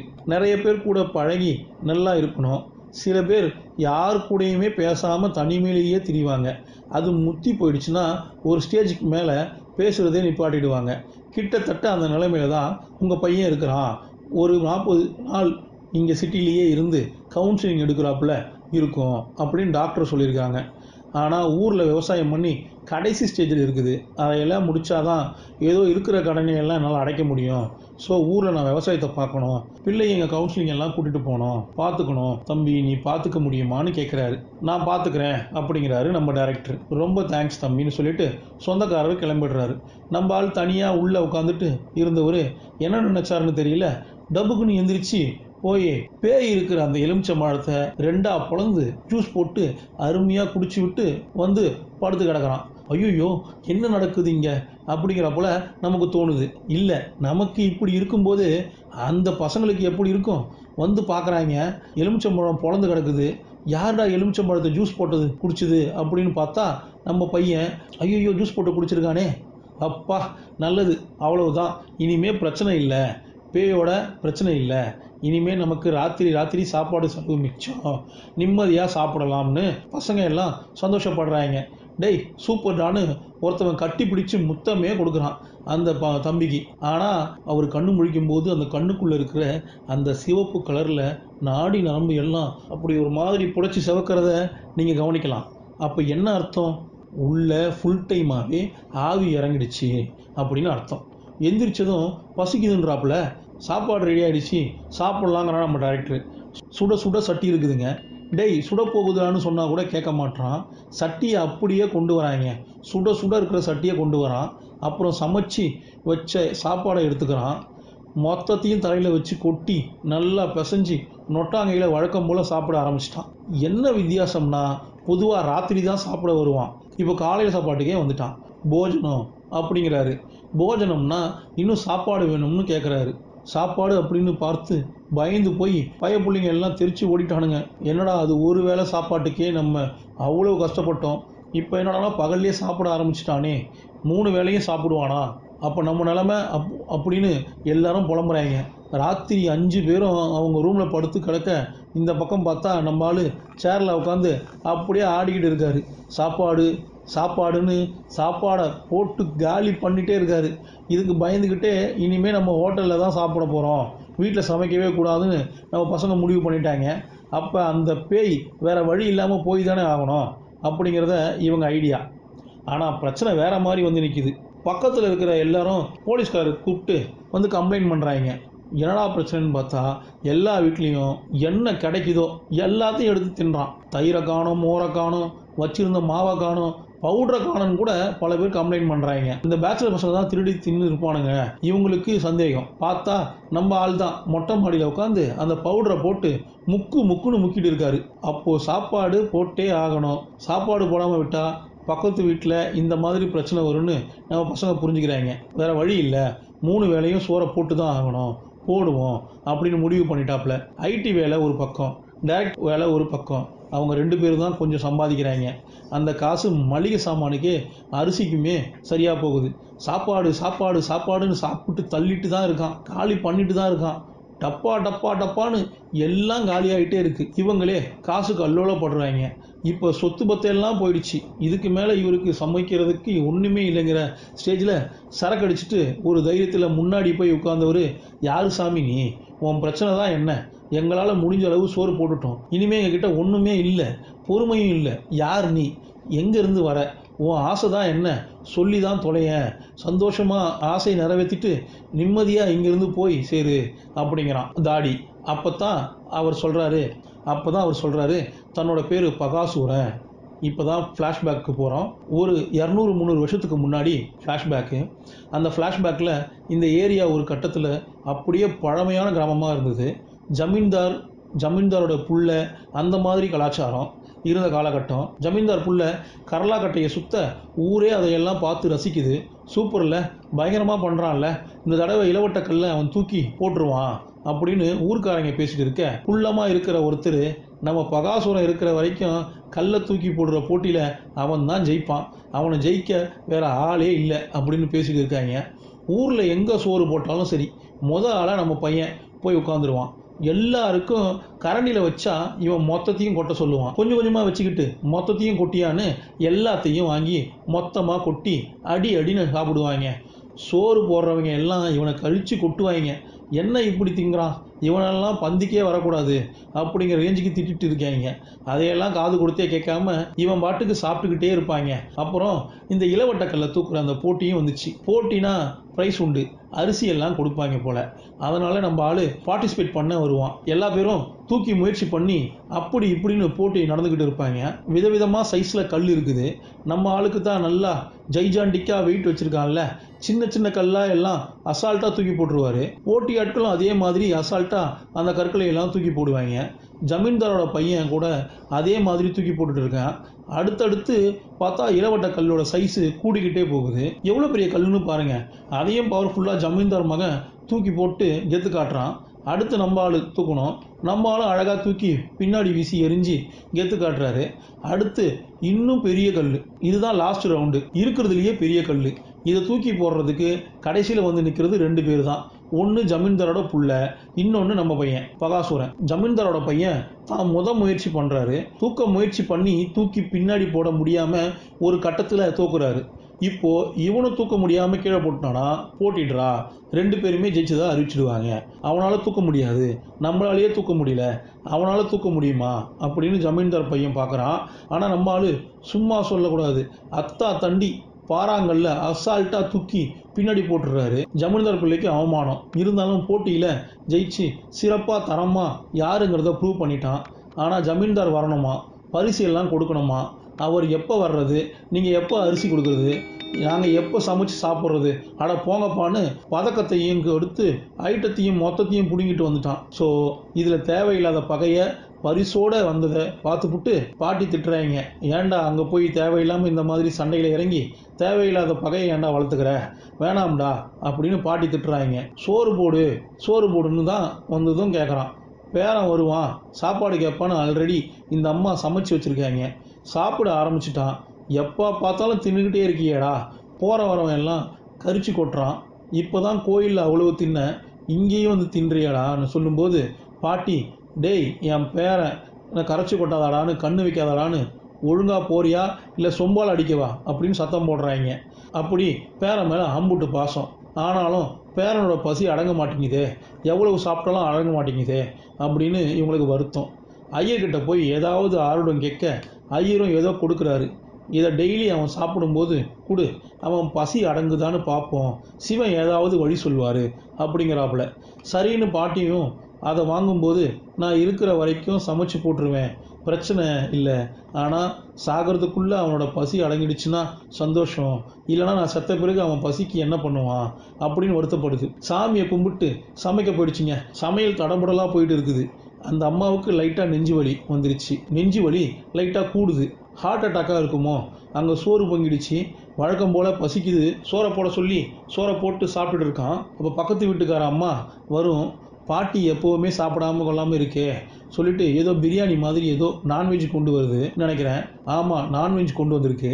அதை கொண்டான்னு அதை மொத்தமாக சாப்பாட்டில் போட்டு பிசைஞ்சு சாப்பிட போகிறான்.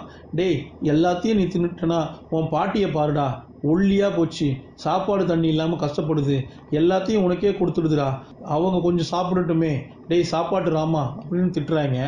அட போமா அப்படின்னு இவன் சாப்பிட போகிற அந்த நொடி கரெக்டாக பாட்டிமாக்கு ஹார்ட் அட்டாக் வந்து இறந்து போயிடுது. அந்த ஒரு வாய் சோறும் வாய்க்கு போகலை, கையோடு நின்று போச்சு. பாட்டியும் செத்து போச்சு. பாட்டிக்கு செய்ய வேண்டியது ஈமச்சடங்கு எல்லாம் நல்லபடியாக செஞ்சு முடிச்சாச்சு. ஆனால் இதுக்கு பிறகு இவனுக்கு யார் சோறு போடுவா? பெருசாக இவங்கிட்ட சம்பாத்தியம் இல்லை. பாட்டி செத்து போச்சு. அடுத்த நாளே பசி வாட்ட ஆரம்பிச்சிடுச்சு. ஏதாவது தேருமானு பார்த்தா வீட்டில் எதுவும் தேரல. வெறும் தண்ணியை குடித்து பசியை எவ்வளோ நாள் தான் அடக்க முடியும்? ஒரு ஸ்டேஜில் அடக்க முடியாமல் பிச்சை கேட்குற நிலைமைக்கு போயிட்டான். பக்கத்து வீட்டுக்காரம்மா கிட்ட சோறு கிடைக்குமான்னு கேட்க, ஏண்டா சோத்தை தின்னு தின்னு பாட்டியை கொண்டுட்டேன், என்னையே கொல்ல போறியா, முடியாதுடா போடான்னு விரட்டி விட்டாங்க. யார் கேட்டாலும் சோறு போட தயாராக இல்லை. ஒரு குழந்தைக்கு ஒரு அம்மா சோறு ஊட்டிக்கிட்டு இருக்காங்க. அப்படியே ஏக்கமாக பார்க்க, சின்ன புள்ள தின்னுக்கிட்டு இருக்கு, அதை பார்த்து கண்ணு வைக்கிறியா, போடான்னு விரட்டுறாங்க. சரின்னு பசியோடு எங்கேயோ போய் உட்காரும்போது பக்கத்தில் உட்காந்துருக்க பெருசு பாட்டியை தின்னே கொண்டு போட்டான், இனி இவன் எப்போ சாவ போகிறானோ, இவனோட அம்மா அப்பா இறந்து போயிடுச்சு போல, பாட்டி தான் எல்லாம் வளர்த்தது, இப்போயே இவனையும் அனாதை பணமாக விட்டு போயிருக்கணும் அப்படின்ற ரேஞ்சுக்கு பேசிகிட்டு இருக்காரு. இவனுக்கு ஒரே வருத்தங்க, பாட்டியை புதைச்ச இடத்துக்கே போய் சுடுகாட்டுக்கு போய் நீ செத்த பிறகு பார்த்தியா என் நிலமை எப்படி போயிடுச்சு அப்படின்னு சொல்லிட்டு பாட்டியை கட்டி பிடிச்சி கதறி அழுதுகிட்டு இருக்கான். இவ்வளோ அடங்கா பசியை ஏன் எனக்கு ஆண்டவா கொடுத்த, ஆண்டவனை பார்த்து வானத்தை பார்த்து கேட்கவும் செய்கிறான். அப்போ பார்த்தா பக்கத்தில் வேற ஒரு பணத்துக்கு இறந்து போனவங்க நினைவா சாப்பாடு வைப்பாங்கல்ல, அதை ஒரு நாய் நக்கிட்டு மிச்சம் மீதி கிடக்கும், அதை ஓடி போய் சாப்பிட்றாங்க. இவனுக்கு சாப்பிட்றதுக்கு ஒரு வழி கிடச்சிது. இப்படி சுடுகாட்டிலேயே தங்க ஆரம்பிச்சிட்டான். சுடுகாட்டில் யாராவது வந்து அவங்களுடைய நினைப்பில் சாப்பாடு வச்சுட்டு போவாங்க, விரதம் வச்சுட்டு போவாங்க. அந்த இலை சாப்பாடு சாப்பிட்றது தான் இவனோட வேலை. கடைசியில் பார்த்தா ஜமீன்தார் ஏதோ இறந்து போயிட்டுருப்பா போல. ஸோ ஜமீன்தாருக்கு சிறப்பாக ஒரு பெரிய படையிலே ரெடி பண்ணி முடிச்சுட்டு அவருக்கு பிடிச்ச ஐட்டத்தை எல்லாம் அழகாக அடுக்கி சமைச்சு வச்சு விட்டு ஜமீன்தார் ஆவி வந்து சாப்பிடும்னு நம்மெல்லாம் கிளம்பலாம் அப்படின்னு கிளம்புறாங்க எல்லாரும். போன பிறகு நம்ம பையன் ஓடி வந்து நல்ல பசியார அதை சாப்பிட்றான். ஏதோ மிஸ் ஆகிடுச்சேன்னு திரும்ப வந்த ஜமீன்தார் பையன் அதை பார்த்துப்புட்டு, ஏண்டா எங்கள் அப்பனுக்கு வச்ச சாப்பாட்டை சாப்பிட்ற எச்ச நாய அப்படின்னு சொல்லி கல்லை எடுத்து அடிப்பார் பாருங்க. நெத்தியில் கரெக்டாக அடித்த அடியில் அந்த நொடியே அவர் இறந்து போயிடுறாரு.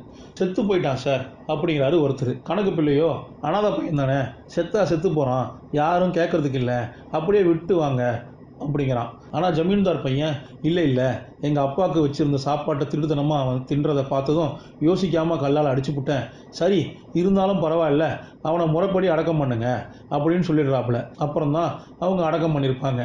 அந்த அடக்கம் பண்ண இடம்தான் இந்த வீட்டோட திண்ணை. இது தாங்க நடந்துக்கு. தீரா பசி தான் பிரச்சனைங்கிறத தெரிஞ்சுக்கிறாங்க.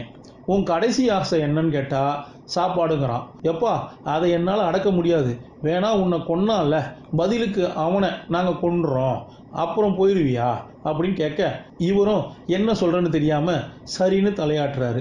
சரி, நீ இப்போ இங்கே ரயில்வே ஸ்டேஷன் தண்டவாளம்லாம் இருக்குது, நீ இருந்த காலகட்டத்தில் இதெல்லாம் இருந்துச்சா அப்படின்னு கேட்டால் நம்ம ஆள் இல்லைங்கிறான். இந்த தண்டவாளம், இந்த ட்ரெயின், இந்த ஸ்டேஷன் இதெல்லாம் எப்போ போட்டாங்க அப்படின்னு நெட்டில் சர்ச் பண்ணி பார்த்தா 200 வருஷத்துக்கு முன்னாடி தான் போட்டிருக்காங்க. அப்போ அதுக்கும் முன்னாடி தான் இவன் வாழ்ந்திருக்கணும். அந்த காலகட்டத்தில் இருந்த ஜமீன்தாரோட பையனுக்கு அடுத்து ஒரு புள்ள பிறந்து, அடுத்த புள்ள பிறந்து, அடுத்த புள்ள பிறந்துன்னு கொள்ளு பேரன் கொள்ளு பேத்தி வரைக்கும் கூட பிறந்திருக்க வாய்ப்பு இருக்குது.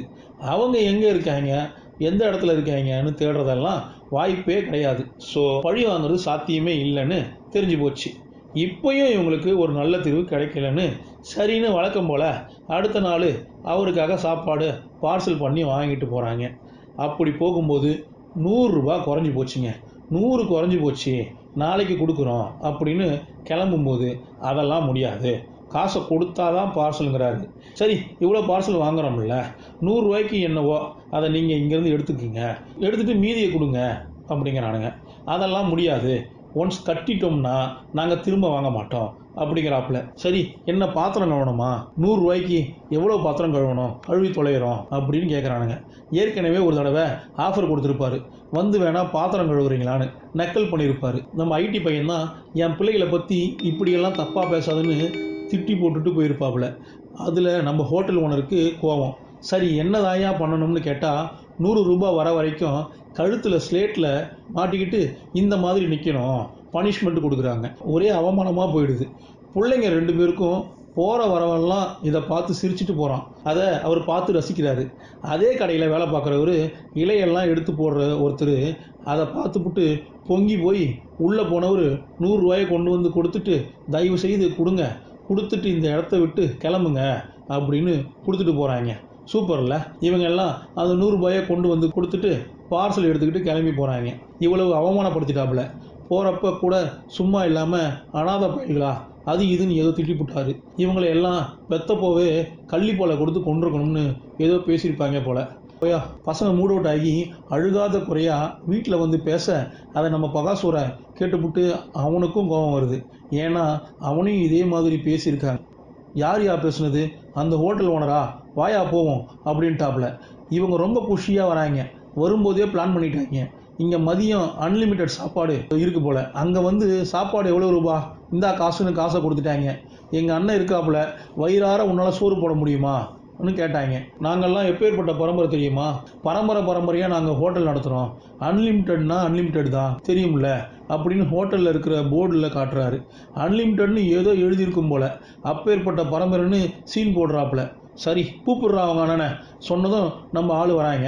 உட்காந்து அன்லிமிட்டட் சாப்பாடு போட சொல்ல சாப்பாடு போட போட நம்ம ஆள் காலி பண்ணிகிட்டே இருக்கான். ஒரு 15-20 பேர் சாப்பிட வேண்டிய சாப்பாடு, கடைசி சாப்பாடு, அது மொத்தத்தையும் காலி பண்ணிட்டான். இதுக்கு மேலே சோறும் இல்லை, ஒன்றும் இல்லை, காலி ஆகிடுச்சுன்றாங்க வேலை பார்க்குறவங்க. என்னப்பா இப்படி சொல்லிட்டீங்க, அவ்வளவுதானா? நம்ம பசங்க கேட்கும்போது, இங்கே பாரு, சாப்பாடு முடிகிற சமயத்தில் வந்து கேட்டால் இப்படித்தான், நாளைக்கு கரெக்டாக 1 மணிக்கு வா, எல்லாம் ரெடியாக இருக்கும், முடிஞ்ச அளவு சாப்பிட்டு போ, யார் வேணான்னு சொன்னது அப்படிங்கிறாப்புல. சவால் தானே, நாளைக்கு நாங்கள் கண்டிப்பாக வருவோம், அப்பையும் பசியார சோறு போடலைனா அப்படின்னு கேட்கும்போது, என் கடையை காலி பண்ணிவிட்டு நான் சொந்த ஊருக்கே போயிடுறேன் அப்படின்ட்டாப்புல. நம்ம ஆட்களுக்கு ரொம்ப சந்தோஷம், செம்ம குஷி. நடந்த மேட்டர் சொல்லிவிட்டு எல்லா பேரும் கிளாஸை போட்டு என்ன கூத்தடிக்கிறாங்கன்னு பாருங்கள். நம்ம பகாசுரனை தூக்கி வச்சு கொண்டாடுறாங்க. இந்த பக்கம் வேலை பார்க்குறவங்க எதுக்கு இந்த விஷ பரீட்சை தேவையானு கேட்டால், எங்கள் பரம்பரை அப்படி, கொடுத்த வாக்கு அப்படி அப்படின்னு சீனை போடுறாப்புல. அடுத்த நாள் எதிர்பார்த்தாப்புல 1 மணிக்கு வந்து சாப்பிட உட்காந்துட்டான். கல்யாண சமையல் சாதம், இந்த காய்கறிகளும் பிரமாதம், இந்த கௌரவ பிரசாதம், இதுவே எனக்கு போதும், ஆஹா ஆஹா ஆஹா ஆஹா ஆஹா ஆஹா அப்படின்னு சின்ன வயசில் ஒரு பாட்டு கேட்டிருப்போம்ல, அதில் சாப்பிட்ற மாதிரி பாருங்க. அப்படியே படன்னு எல்லாமே காணாமல் போகுது. அந்த மாதிரி தான் ஊற்ற காலி ஆகிட்டே இருக்குது. சோறு ஃபுல்லாக காலி ஆகிடுச்சுன்னு தோசை மாவை ஊற்றுனா அதுவும் காலி. அப்புறம் ஸ்வீட்டு கொடுத்தா ஸ்வீட்டும் காலி, வடையை கொடுத்தா வடையும் காலி, அப்பளமும் காலி. உப்பு மசாலாலாம் அள்ளி கொட்டுன்னு சைகை பண்ணி அள்ளி கொட்டியும் பார்த்தாச்சு. அப்பையும் அந்த குழம்பு எல்லாத்தையும் அடித்து காலி பண்ணுறான். இவன் மனுஷனே இல்லடா அப்படின்ற ரேஞ்சுக்கு போயிடுச்சு. அடுத்து வேற வழியே இல்லாமல் இந்த பாக்கெட்டாக இருக்கும்ல சிப்ஸ்லாம், அது இதுன்ட்டு அதை எல்லாத்தையும், அப்புறம் ஜூஸு அது இதுன்ட்டு அதையும் மொத்தத்தையும் கொண்டு வந்து வாயிலே ஊற்றி ஜூஸை கொடுக்குறாங்க. எல்லாத்தையும் காலி பண்ணி கடையில் ஒரு பொருள் தின்றதுக்கு இல்லை, எல்லாத்தையும் முடிச்சுட்டு சாப்பாடு அப்படின்னு கேட்பான் பாருங்க. அரண்டு போயிட்டார். கொடுத்த வாக்கில் தோற்று வேறு வழி இல்லாமல் போர்டை கழட்டி ஹோட்டலையும் காலி பண்ணிவிட்டு நான் சொந்த ஊருக்கே போகிறேன், தயவுசெய்து அந்த ஊர் பக்கம்லாம் வந்துடாதீங்க, அப்பப்பா இப்படியும் ஒரு மனுஷனால் சாப்பிட முடியுமா அப்படின்னு புலம்பிட்டு போகிறாரு. இவனை மட்டும் இந்த சாப்பிட்ற போட்டிக்கிட்டலாம் சேர்த்து விட்டிங்கன்னா உலக அளவில் இவன் தான் நம்பர் 1 ஒரு ஐடியாவும் கொடுத்துட்டு போயிட்டாரு. ஆமாம்ல, நல்ல ஐடியாவே இருக்கே. சாப்பாடு போட்டி எங்கெல்லாம் நடக்குதோ அங்கெல்லாம் போய் இவனை போட்டி போட விட்டா கண்டிப்பாக அவன் தான் நம்பர் 1, ப்ரைஸ் அடிப்பான், ஜெயிப்பான் இல்லையா? இந்த ஐடியா அவங்களுக்கு தோணலையேன்னு வருத்தம். கோவாவில் இப்போ போட்டி நடந்துட்டு இருக்கு போல, பீஸா பர்கரை தின்ற போட்டி. எவ்வளோ பேர் வந்தாலும் இவருக்கு இணையாக சாப்பிட முடியாது. போதும்னு போட்டியாளர்கள் சொல்ல சொல்ல நம்ம ஆள் கொண்டான்னு இன்னமும் வாங்கி வாங்கி சாப்பிட்றாரு. போட்டியில் ஜெயிச்சுக்கிட்டே இருக்காரு. நம்ம பசங்க எல்லாம் ஜாலியாக கோவாவில் டான்ஸ் ஆடி என்ஜாய் பண்ணிக்கிட்டு இருந்தாங்க. அங்கேயும் நம்ம ஆள் சாப்பிட்டு என்ஜாய் பண்ணுறாரு. எங்கே போட்டி வச்சாலும் போட்டிக்கு போய் சாப்பிட ஆரம்பிச்சிடுறாரு. போதும்ன்ற அளவுக்கு கூட சாப்பிட்றவன் எல்லாம் சாப்பிட்டே ஒருத்தவன் மயங்கே விழுந்துட்டான். அப்பையும் நம்ம ஆள் சாப்பிட்டு கெத்து காட்டுறாரு. சிக்கன் பீஸ்லேயே மாலை, மரியாதை, காசு, பணம் எல்லாம் கூடுது. அடுத்து கேரளாவில் போட்டி, அங்கேயும் அடித்து மாங்குன்னு மாட்டுறாரு.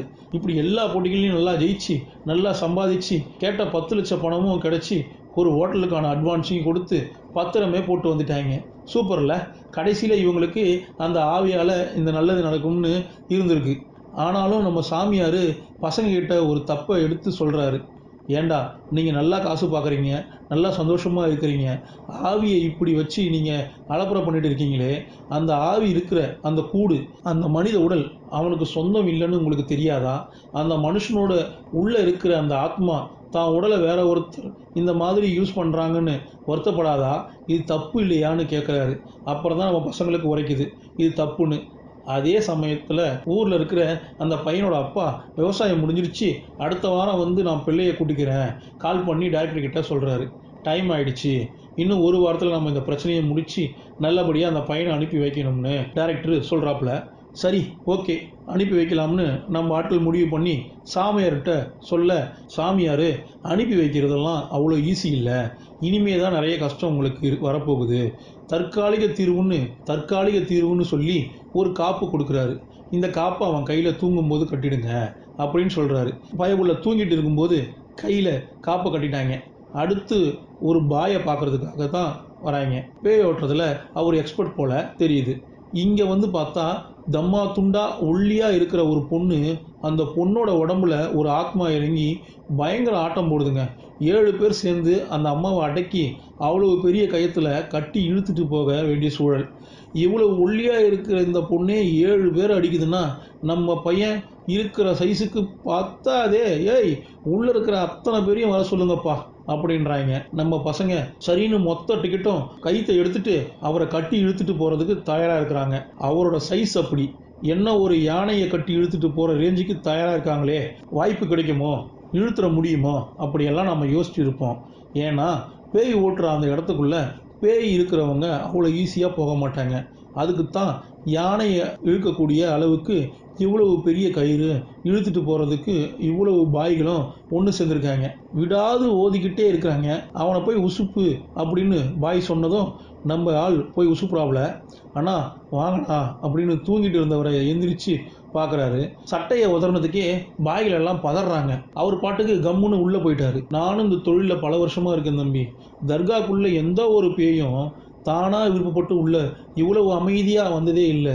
ஆனால் உங்கள் பேய் எவ்வளவு அமைதியாக உள்ளே வந்துருச்சு பார்த்தல அப்படின்னு பேசிட்டு இருக்காரு. எவ்வளவு பொறுமையாக உட்காந்து கடவுளுக்கு படைச்ச சாப்பாட்டை அருமையாக சாப்பிட்டு இருக்குது பாருங்களேன் அப்படின்னு பேசுகிறாங்க. உண்மையிலேயே உள்ள பேய் இருக்குதான்னு அவங்களுக்கு ஒரு டவுட்டு. இது கொஞ்சம் வித்தியாசமான பேய்ங்கிறாங்க நம்ம ஆட்கள். சொன்னால் நம்ப மாட்டீங்க, உங்கள் கிச்சன் பக்கம் வேணால் போய் பாருங்கள் அப்படின்னு உள்ளே போய் பார்த்தா 50 பேர் சாப்பிட வேண்டிய சாப்பாட்டை மொத்தமாக சாப்பிட்டு முடிச்சுட்டான். ஐயோ, அடுத்து ஸ்டோர் ரூம் பக்கம் போனால் பிரச்சனை ஆகிடுமேன்னு ஸ்டோர் ரூம் மூடுறதுக்கு முன்னாடி முந்திக்கிட்டாங்க பாய்ங்க. பாபா ஏதோ ஒரு வேலைக்காக பக்கத்தில் இருக்கிற கிராமத்துக்கு போயிருக்காராம். நாளைக்கு காலையில வந்துருவாப்ல, வேணும்னா ராத்திரி இங்கேயே படுத்துக்குங்க அப்படின்றாங்க. நாங்க தூங்கிட்டு இருக்கும் பொழுது பேய் இங்க இருந்து ஓடிச்சுனா அப்படின்னு கேட்க, தர்காவை சுத்தி ஒரு மந்திர கோடு இருக்கு, உள்ள இருக்கிற பேய்ங்க வெளியில போக வாய்ப்பே இல்லை. அப்படி பேய் வெளியில போகணும்னா அதுக்கு பாபாவோட பர்மிஷன் தேவை. அதோ அந்த ரூம் தெரியுதுல்லன்னு காட்டுறாங்க. என்னென்னமோ கட்டி வித்தியாசமா ஒரு ரூம் இருக்குது. அந்த ரூம்குள்ள மட்டும் போயிட வேண்டாம், அதுக்குள்ள ரொம்ப கோபக்கார பேய்கள் எல்லாம் நிறைய இருக்குதாம். அதை திறந்து விட்டு உள்ள இருக்கிற ஆவிகளை வெளியில வந்தா இன்னும் வெளியில தூங்கிட்டு இருக்கிற பல ஆவிகளை, தீய சக்திகளை அது எழுப்பி விட்டுருமா, அப்புறம் கலவரம் ஆயிடும். அதை மட்டும் பாத்துக்குங்க தம்பி, போய் படுங்க தம்பின்ட்டாரு. சரி, நம்ம ஆட்களும் மரத்துக்கு அடியில பாயை விரிச்சு படுத்துக்கிட்டாங்க. திடீர்னு பார்த்தா எதிர்க்க ஒரு அம்மா மூஞ்சி காமிச்சிட்டு நிற்க பார்த்து பயந்து போய் ஓடிட்டாங்க. நிறைய பேஷண்ட் இந்த மாதிரி உள்ள திரிகிறாங்க போல, இப்படித்தான் பயமுறுத்துறாங்க போல. அப்பாடான்னு வந்து உட்காடுறாங்க. அங்க வளையல் சத்தம், சிரிப்பு, தோடு சத்தம்னு ஏதோ பொண்ணு கை நீட்டி கூப்பிடுது. ஏய், என்ன கூப்பிடுறாடா, நான் போறேன்டான்னு இளவட்ட பையன் ஒருத்தன் கிளம்புறான். நம்ம பசங்களில் ஒருத்தன், டேய் ஏதாவது பேயா இருக்க போதுரா அப்படின்னு சொல்லி வார்னிங் கொடுக்கறதுக்குள்ள ரொம்ப சந்தோஷமா ஓடியாரான். அதுவும் எந்த ரூம்குள்ள, எந்த கதவை திறக்கக்கூடாதுன்னு நம்ம பசங்க சொன்னாங்களோ அந்த ரூம்குள்ள அந்த பொண்ணு இருக்குது. அவளை பார்க்குற ஆர்வத்துல தாழ்பாலை திறந்து விட்டான், கதவை திறந்து விட்டான். இதோ வந்துட்டேன்னு உள்ளேயும் போயிட்டான். எப்படி உள்ள நுழையிறான்னு பாருங்க. எங்க அந்த பொண்ணை காணமேன்னு இப்ப பாக்குறான். இங்க தான் இருக்கிறியா அப்படின்னு பக்கத்துல போறான். எஸ், அந்த பொண்ணு ஒரு மாதிரி தலைமுடியை விரிச்சு போட்டு உட்கார்ந்து கிடக்கு. என்னை பார்த்து தானே சிரிச்சேன், அழகான முகத்தை காட்டு அப்படின்னு கேட்கும்போது கதவு தானா மூடுது. தண்ணி ஊத்துனாதான் செடி வளரும், அதே மாதிரிதான் மனசுக்குள்ள இருக்கிற அந்த காதல் வழியை தெரிஞ்சுக்கணும்னா நீயும் காதல் பண்ணணும்னு சொல்லி அந்த பயலை போட்டு பொழந்து கட்டுது. பொலின்னு அடி வாங்குறான். நல்ல வேலை அங்க 2 கம்பி சொருக்கி வச்சிருக்காங்கல்ல, மந்திர கம்பி, அதை எடுக்காம உள்ள போனான். சரி அப்படின்னு வெளியில வந்து ஒண்ணுமே நடக்காத மாதிரி கதவை சாத்திட்டு போறான். எல்லாத்தையும் சரி பண்ணிட்டு போறான். என்னடான்னு கூட இருக்கவன் கேட்டா, என்னை விட உன்னைதான் அந்த பொண்ணுக்கு பிடிச்சிருக்கான், உன்னை தான் பார்த்தாலாம், உன்னை கூப்பிட்டா அப்படின்னு போட்டு விட்டாங்க. அதான் சொன்னேன்ல, ஆண்டியா இருந்தாலும் அங்கிளா இருந்தாலும் என்னதான்டா பிடிக்கும் அப்படின்னு சீனை போட்டு நான் போறேன் பாரு அப்படின்னு கெத்தா போறான். அதே மாதிரி உள்ள போய் அதே மாதிரி உம்மா குத்து வாங்கி ஐயோ அம்மானு கத்த, அதை நம்ம பையன் பார்த்து சந்தோஷப்படுறான். முடியல சாமின்னு சொல்லிட்டு கதவை சாத்திட்டு இந்த பையலும் ஓடியாந்துடுறான். என்னடா மாட்டி விட்டியா அப்படின்னு கேட்டா லைட்டா அப்படிங்கிறான் அவன். அடுத்து நம்ம தாடிக்காரரு அவரை மாட்டி விடலாமேன்னு சிறுசுகளும் முடிவு பண்ணி உள்ள அனுப்பிச்சி விட்டாங்க. என்னென்னமோ சொல்லி உள்ள போனா வழக்கம் போல கதவு சாத்தப்படுது. எந்திரிச்சு போலாம்னு பார்த்தா கை ஒரு பக்கம் இழுக்குது. வலின்னு கத்துவான். விடமாட்டேன்னு அடிச்சும் துவம்சம் பண்ணி கதவை உடைச்சிட்டு வெளியில விடுற ரேஞ்சுக்கு விரட்டி விட்டுச்சிங்க. கதவை உடைச்சிட்டு எல்லாத்தையும் உடைச்சிட்டு இவன் வெளியில வந்து விடுறான். உள்ள இருந்த ஒரு 3 பேய் வெளியில வருது. இதுக்கு வெளியில வந்தா வெளியில இருக்கிற பேய்களும் எந்திரிச்சிங்கன்னு சொன்னாங்கல்ல, அந்த மாதிரி வெளியில அங்கங்க தெரிஞ்ச பேய்கள்லாம் எந்திரிச்சிடுச்சு. இதுல கச்சேரி பண்ற 2 பேர் இறந்து போயிருப்பாங்க போல. அவங்க பேய் ஆனாலும் தொடர்ந்து கச்சேரி பண்ணிட்டு தான் இருக்காங்க. பார்த்தா ஒரு பேய் நடிக்கிறதுக்கு வாய்ப்பு கிடைக்குமான்னு கேட்டு நடிச்செல்லாம் காட்டுதுங்க நம்ம டைரக்டர் கிட்ட. பின்னாடி வேற ஒரு பேய் அந்த பையலுக்கு சான்ஸ் கொடுக்குறியா இல்லையா அப்படின்னு கேட்டு டைரக்டரை விரட்டுது. அப்புறம் இங்கே நம்ம ஹைட்டிகை காதை சேர்த்து நங்குன்னு ஒரு அடி, காதில் உயின்னு அப்படின்னு கேட்கும். மொத்த பேய்களும் எந்திரிச்சு கலவரம் பண்ண ஆரம்பிக்க எல்லாம் அங்கே இங்கேயும் தெரிச்சு ஓடுறாங்க. ஒரு கட்டத்தில் கரெக்டாக நம்ம 5 பசங்க கை கோத்துக்கிட்டு நிற்க ஒட்டு மொத்தமாக பேய்ங்கெல்லாம் ரவுண்டு கட்டிடுச்சு. சுற்றி இருக்கிற சொம்பெல்லாம் வானத்தில் பறக்குது. இதுக்கு மத்தியில் நம்மால் வேற இங்கே நடந்து வந்துட்டு இருக்காரு. அவரை பார்த்ததும் ஓடியாந்து, சின்ன பேய்களே, எங்கள் அண்ணன் பகாசுர பேய் இருக்காப்புல, நீ தம்மா துண்டு சொம்பத்தான் தூக்குற, நம்ம ஆளு பெரிய பானையவே தூக்குவார் பாருங்க, தூக்கி காட்டுங்கன்னு சொன்னதும் பகாசுரன் அந்த பக்கம் போறாரு. தூக்கி காட்ட சொன்னாங்கல்ல, என்ன பண்றாரு பாருங்க, சட்டியை கையில பிடிச்சு தூக்கி காட்டுறாரு. யோ, கை வைக்காம காத்துல தூக்கணும்யா அப்படிங்கிறாங்க நம்ம ஆட்கள். எனக்கு இதுதான் தெரியுங்கிறான் பகாசுரன். சொம்பெல்லாம் பறந்து வந்து அடிக்குது. எல்லா பேய்களும் நம்ம பகாசுராவை பார்த்து ஒரு சிரிப்பு சிரிக்க பகாசுராவை என்ன பண்ணணும்னு எப்படி ரியாக்ட் பண்ணணும்னு தெரியாம முடிக்கிறாரு. எந்த கதவை திறக்கக்கூடாதோ அந்த கதவை திறந்து விட்டு பஞ்சாயத்தை கூட்டிட்டீங்களாடான்னு நம்ம ஐடிகை திட்டுறான். இவங்க ஒளிஞ்சிக்கிட்டு இருக்கிறதுக்கு அந்த பக்கத்துல பார்த்தா நம்ம பகாசுரா ஒளிஞ்சிட்டு இருக்காப்புல, அழுதுகிட்டு இருக்காப்புல. இவங்களுக்கே அது ஆச்சரியமா இருக்கு. நீ ஏன்பா பயப்படுற, நீ தான் பேயாச்சே அப்படின்னு சொன்னாலும், இல்லை, பொதுவாக நான் சாகிறதுக்கு முன்னாடி ராத்திரி ஆனால் தூங்கிடுவேன், பகலில் தான் கண்ணை முழிச்சு பார்ப்பேன், எனக்கு ராத்திரி இருட்டானாலே பயம், பேயினால எனக்கு பயங்கறான் பகாசுரன்.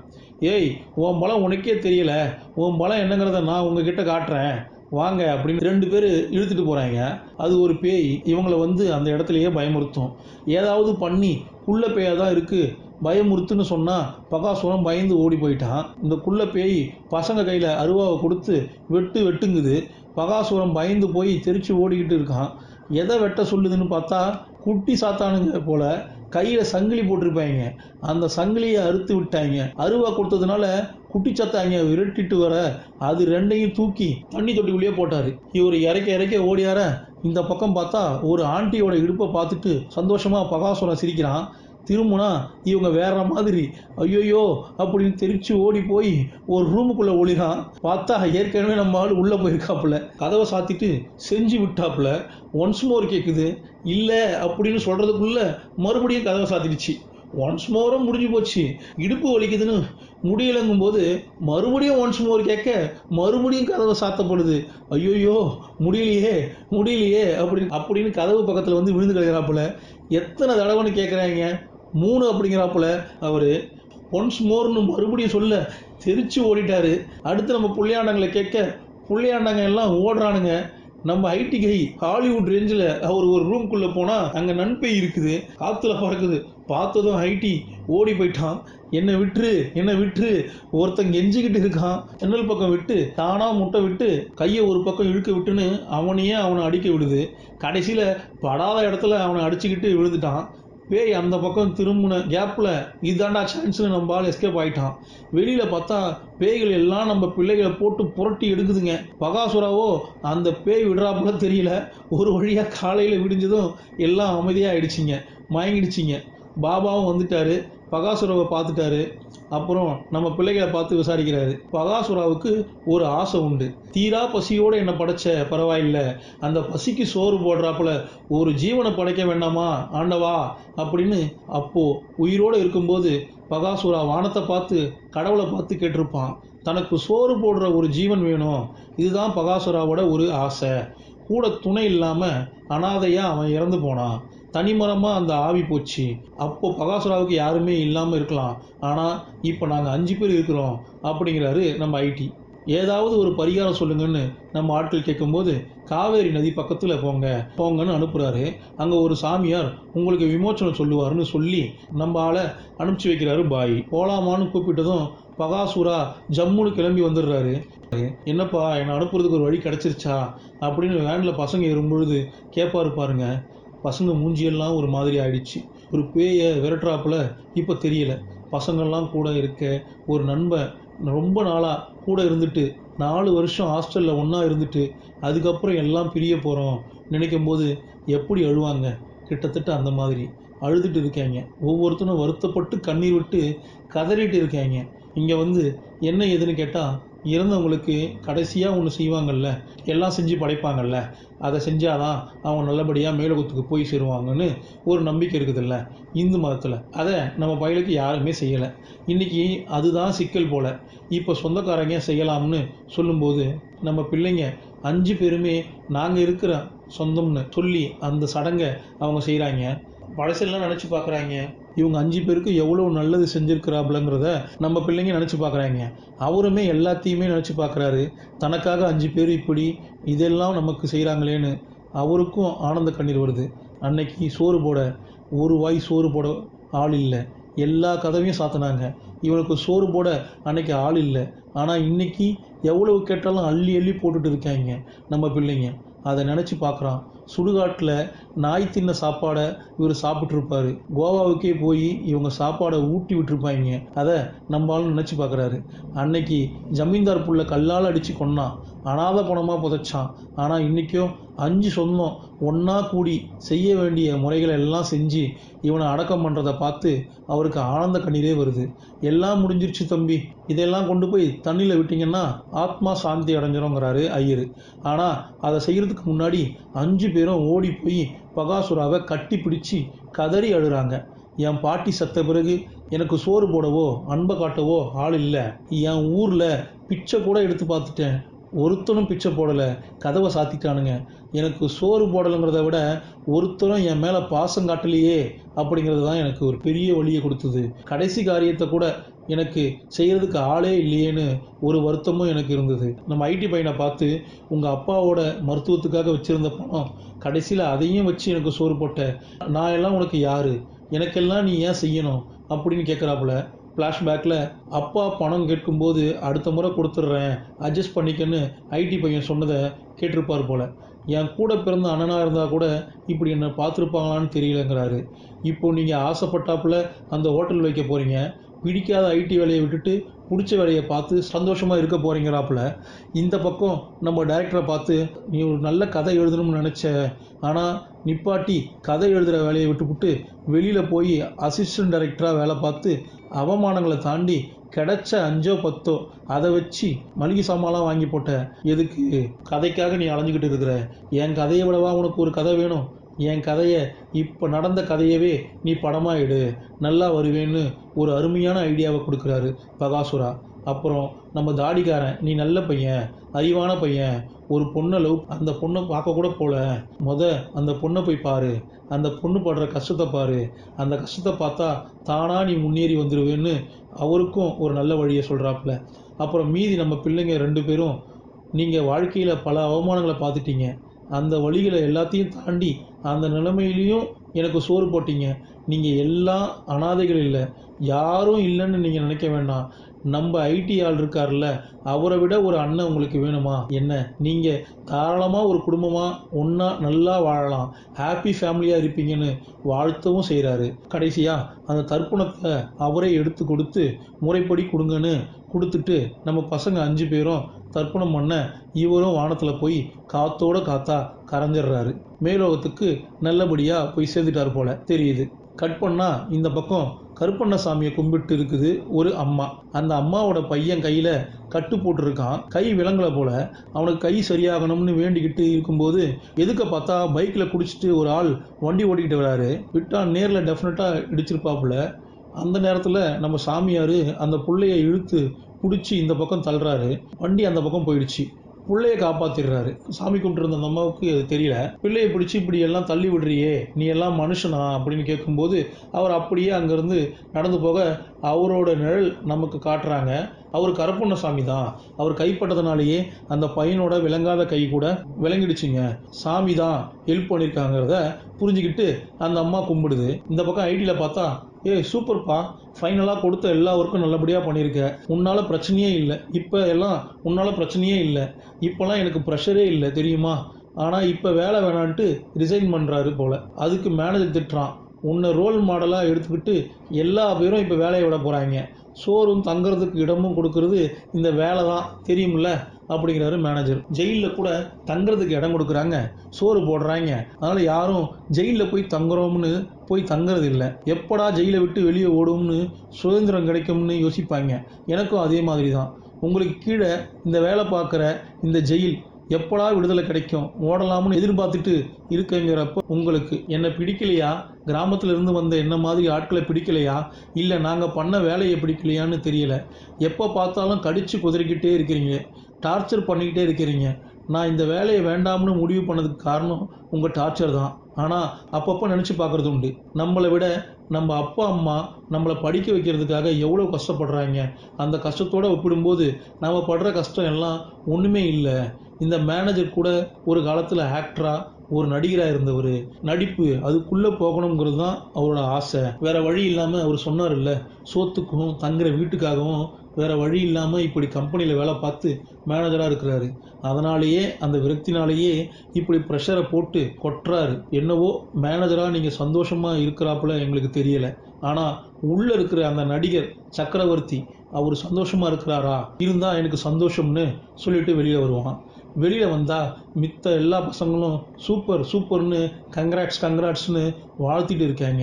கூடவே நம்ம புள்ளாண்டா வந்திருக்கான், இன்விடேஷன் கொண்டு வந்து கொடுக்குறான். நம்ம இன்விடேஷன் தான் நினச்சோம், என்ன இன்விடேஷனா அந்த பொண்ணு கூட கேட்குது, கூட வேலை பார்க்குற பொண்ணு. இல்லை லவ் லெட்டருங்கிறாரு நம்ம ஐடி. என்னடான்னு ரொம்ப சந்தோஷமாக ஓப்பன் பண்ணி பார்க்குது அந்த பொண்ணு. பார்த்தா பிளாங்காக எம்டியாக இருக்குது. காதலுங்கிறத படிக்கிறத விட காமிச்சா நல்லா இருக்கும்னு நினைக்கிறேன், கூட வா, நாள் முழுக்க காட்டுறேன்னு சொன்னதும் அந்த பொண்ணு கட்டி பிடிச்சிருச்சு. பின்னாடியே நம்ம மேனேஜர் வராரு. கொஞ்ச நேரத்துக்கு முன்னாடி என்கிட்ட கேட்டியே தம்பி, உள்ளே இருக்கிற நடிகர் சக்கரவர்த்தி சந்தோஷமாக இருக்காருன்னு அப்படின்ட்டு. இல்லைடா, சந்தோஷமாக இல்லை, எல்லார் முன்னாடியும் உங்களை பயங்கரமாக திட்டுவேன், அப்புறம் உங்களை தனியாக கூப்பிட்டு திட்டிட்டேனேன்னு சொல்லி சாரி கேட்பேன், பல வருஷமாக உங்கள் எல்லாரையும் திட்டிக்கிட்டு இன்சல்ட் பண்ணிக்கிட்டே இருந்தேன்ல, சாரி, என்னை மன்னிச்சிக்கோ அப்படின்னு கடைசியாக ஒரு தடவை மன்னிப்பு கேட்க, அதெல்லாம் விடுங்க, ஃப்ரீயாக விடுங்க அப்படின்ட்டு கட்டி பிடிக்கிறான். கட் பண்ணால் இப்போது நம்ம ஐடி தனக்கு பிடிச்ச பெண்ணோட அவனுக்கு பிடிச்ச அந்த ஹோட்டலையும் சிறப்பாக ஓப்பன் பண்ணிட்டான். உள்ளே இருக்கிற ஃபோட்டோவை பாருங்கள், நம்ம பகாசுராவோடைய ஃபோட்டோ தான். பகாசுரா இருக்கிறதுக்கு ஒரு உடம்பு தேவைப்பட்டதில்ல, அவர் கூட இந்த ஹோட்டல்லையே வேலைக்கு செஞ்சுட்டாப்புல. பிள்ளையாண்டாங்க 2 பேரும் பூ அலங்காரம் செய்கிறதுல பிஸியாக இருக்கானுங்க. அப்பப்பா, ஒரு வழியாக ஒரு நல்ல எண்டிங் படத்தை முடிச்சிருக்காங்க, சிறப்பாக இருந்ததில்ல அப்படின்னு சொல்லி முடிக்க கதை அதோட முடியலைங்க. மறுபடியும் எங்கே கொண்டு போய் காட்டுறாங்கன்னா பாருங்க, இவ்வளவு நேரம் நம்ம பார்த்த கூத்தெல்லாம் திண்ணை மேலே உட்காந்து இவன் எலுமிச்சம்பழத்தை வச்சு 1008 தடவை மந்திரத்தை சொன்னான்ல, அதனால் நடந்தது. இப்போ நமக்கு காட்டுறது சுடுகாட்டில் ஒரு சவத்து மேலே உட்காந்து 1008 தடவை இவங்க ஒரு எலுமிச்சம்பழத்தை வச்சுட்டு சொன்னாங்கல்ல, அந்த எலுமிச்சம்பழத்துக்குள்ளே இப்போ ஒரு ஆவி உட்காந்துருக்கு. அந்த சவத்துக்குள்ளே இருந்த ஆவி அதோட ஃப்ளாஷ்பேக் வெறும் இருட்டில் பேக்ரவுண்டில் வாய்ஸில் மட்டும் நமக்கு சொல்கிறாங்க. அந்த ஆவிக்கு சொந்தமானவர் ஒரு நல்ல திருடனாக வரணும்னு ஆசைப்பட்டவர். ஆனால் திருட்டு கும்பல் இவனை கூட சேர்த்துக்க மாட்டேங்கிறாங்க. இவன் சொதப்புறான். அப்போ இருந்து திருடன் சவால் விடுவான், உங்கள் எல்லாரையும் விட பெரிய ஆளாக இந்தியாவிலேயே நம்பர் 1 திருடன்னு நான் மாறி காட்டல அப்படின்னு சொல்லும்போது ஒரு ஆக்சிடெண்ட் ஆகிற சவுண்டு கேட்குது. எஸ், ஆக்சிடென்ட் ஆகி இறந்து போயிட்டார். அப்போ அவரோட ஆசை என்னவாக இருக்கும்? அந்த ஆவியோட ஆசை நம்பர் 1 திருடன் ஆகுறது. எலுமிச்சம்பழம் நகரத்தை வச்சு என்ன பண்ண போகுதுன்னு உங்களுக்கே தெரிஞ்சிருக்கும். இப்போ நியூஸில் பார்த்தா திருடங்க எல்லா பேரும் ஒரு கமிஷனரோட பேரை கேட்டாலே கக்கா போயிடுவாங்களாம். அவ்வளோ பயங்கரமான ஒரு கமிஷனரோட வண்டியவே எவனோ திருடிட்டாங்களாம். அடுத்து அந்த நாட்டோட சிஎம் முதலமைச்சரோட செல்ல நாய், அந்த நாயை யாரோ திருடிட்டாங்களாம். அடுத்து சூப்பர் ஸ்டார் வளர்த்த பசுமாடு, அந்த மாட்டையும் யாரோ திருடிட்டாங்களாம். இவ்வளவு கெத்தா இவ்வளவு பெரிய சவால் விடக்கூடிய இவன் இந்தியாவிலே நம்பர் 1 திருடனாகத்தான் இருக்கணும்னு அப்படி நியூஸில் பேசிகிட்டு இருக்காங்க. என்னடா நியூஸ் வச்சுட்டு இருக்கீங்கன்னு ஏதாவது பாட்டை கேட்கலான்னு பேசிட்டு ஒருத்தர் வெளியே வராரு. அப்படி வெளியில் வரும்போது பார்த்தா டே அப்படின்னு சத்தம் போடுறாரு. எல்லாரும் ஓடியாவது பார்க்குறாங்க. நியூஸில் சொன்ன கமிஷனரோட வண்டி இங்கே தான் நிற்கிது, முதலமைச்சரோட செல்ல நாய் இங்கே தான் நிற்கிது, சூப்பர் ஸ்டாரோட மாடு இங்கே தான் நிற்கிது. அப்போ இவங்களுக்கு எவ்வளவு பஞ்சாயத்து இன்னும் காத்துக்கிட்டு இருக்குன்னு பாருங்கள். அடுத்த பார்ட் ரிலீஸ் ஆச்சுன்னா டெஃபினட்டாக அதையும் பேசுவோம். நல்லா இருந்ததில்ல, சூப்பராக இருந்ததில்ல. சரி, இதோடு நான் முடிச்சுக்கிறேன்.